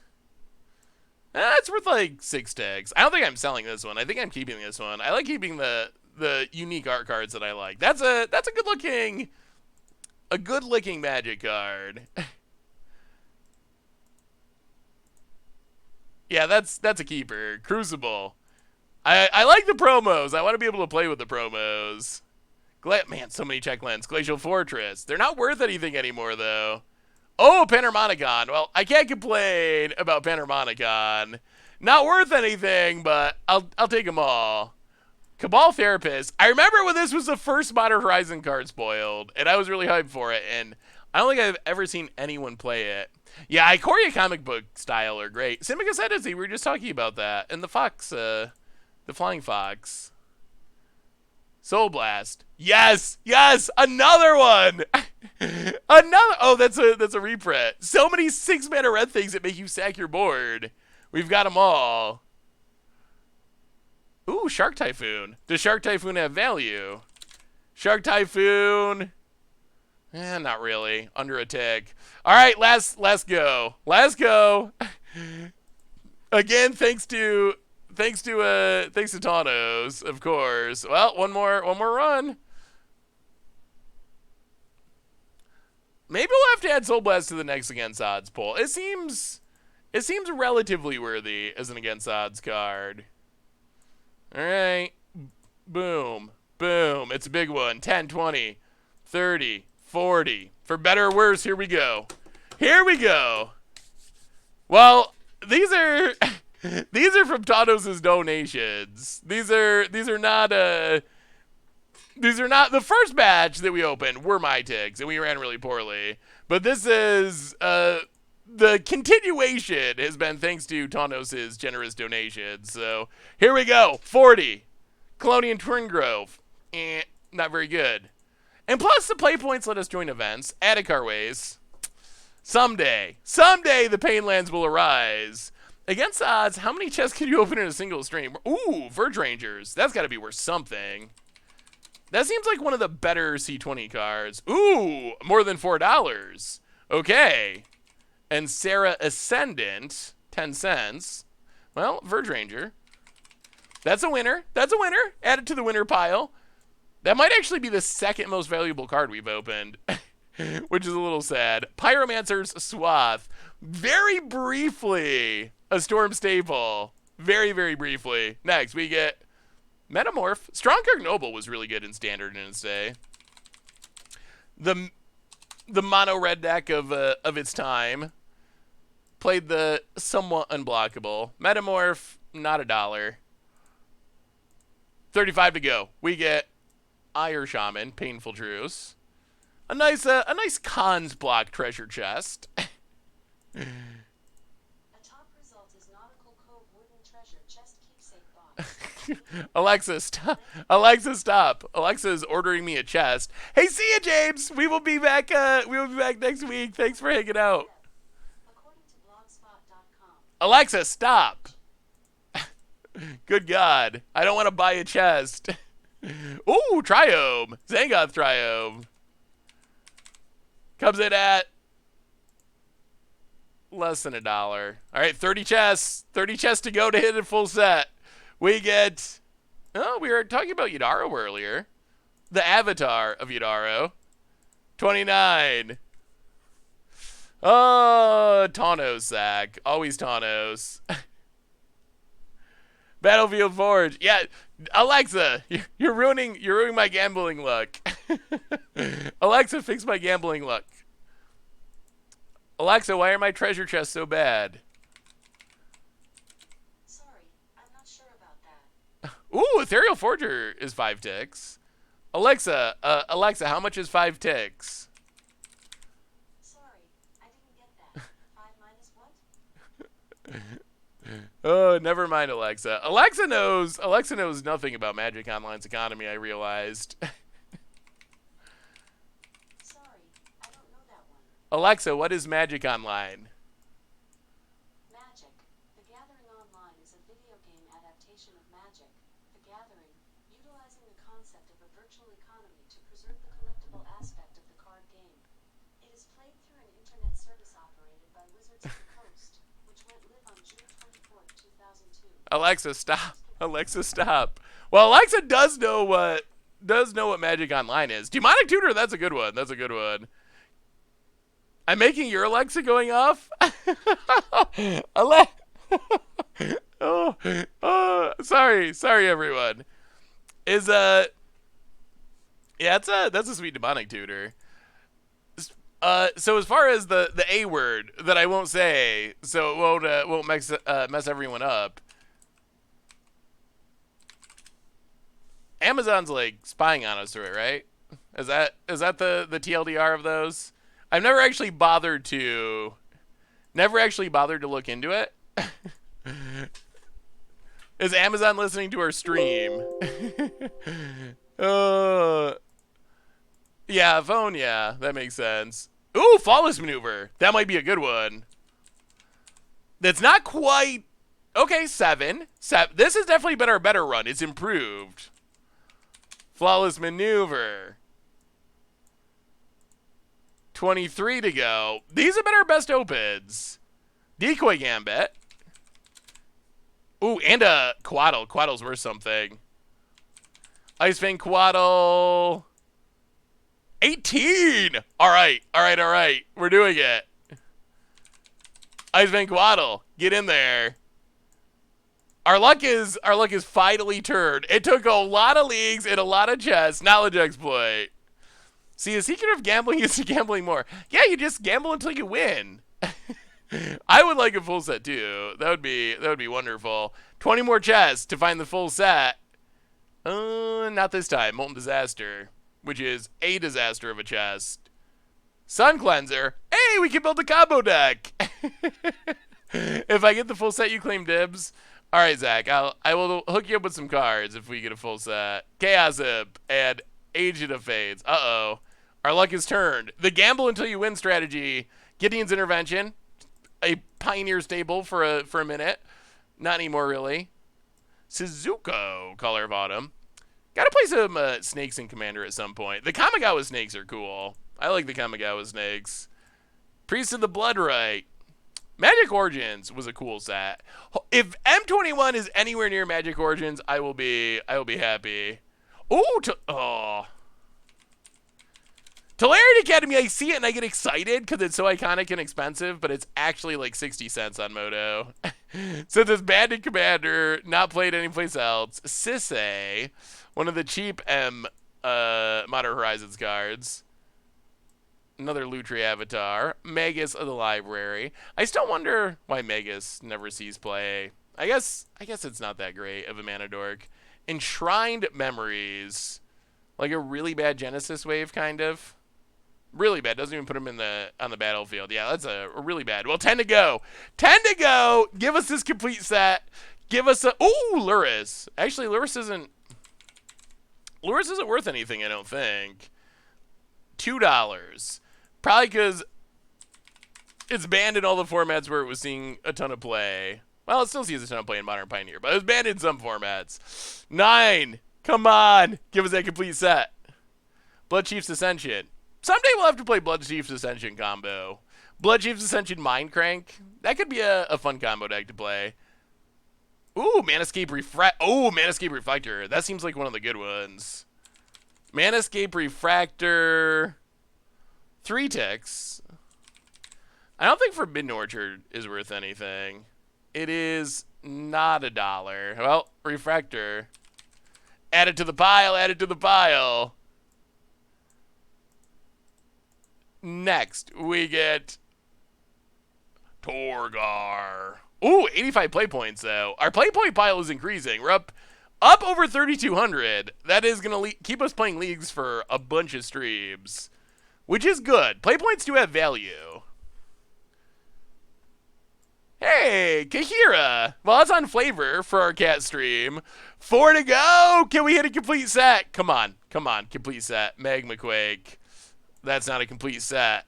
3 to go. Doubling Cube. The old Doubling Cube against odds deck was sweet. That was definitely a first one. A sweet one from a long time ago. 2. Deep Forest Hermit. Grim Haruspex. Last one. Is this a complete set? It is. Come on, Magic Gods. This is Revelation. Well, that's our gambling. We've pulled things together a little bit with the tutor and the Quaddle. We did get a lot of play points. I think overall we ended up almost plus $150 of play points, which will go to good use with the stream. On the other hand, obviously donations in selling cards helped, but I think we probably spent what, 200. I would say around 200 around 200 ticks, somewhere around there. Maybe yeah, I think around 200 actual ticks plus all the cards that we sold. So, whew, yeah, MH1 are pretty expensive on Moto. Oh my goodness. I think that puts our gambling binge to the end, everyone. We did not find a complete set this time. Someday. We've opened one. We've probably opened thousands of chests on stream. We've definitely opened thousands of chests on stream.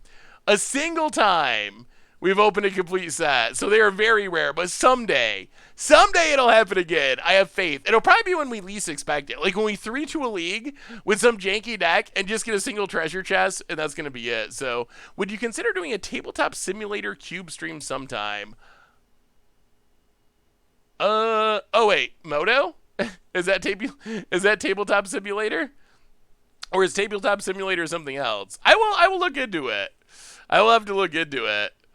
Oh, on that note, everyone, I think that brings us to the end of our playing cats, getting blown out with cats, opening chests, getting blown out with chests, and opening some good chest streams. So, I will look into tabletop simulator and see. That could be interesting. I don't know if I don't have a cube though in paper. I'll look into it though. Anyway, everyone, I love y'all. Reminders on the way out the door. Replay YouTube. That's where you can find the old streams. Normal YouTube. Check out Tomer, Randy on Commander. Check out yesterday's or last night's Against the Odds deck. It was a sweet one. And one more reminder that our sponsor tonight is Card Kingdom. And if you need some magic cards, you can get them at cardkingdom.com. Any of the cards we just opened into our chests, Card Kingdom should have them. So you can stake them over there, even get a free Scoop Soldier sticker. Just let them know you want one in your order notes. Most importantly, thank you to all of you. Y'all are amazing, awesome, spectacular. I love y'all. Have a great weekend. If you're playing in the Arena Open, best of luck. I will find out next week from y'all how it went. I will look forward to that. So have a great weekend. Stay safe, and I will see you next week for some more streaming, some more fun, and M21 spoilers. So until then, have a great night, and I will talk to you soon.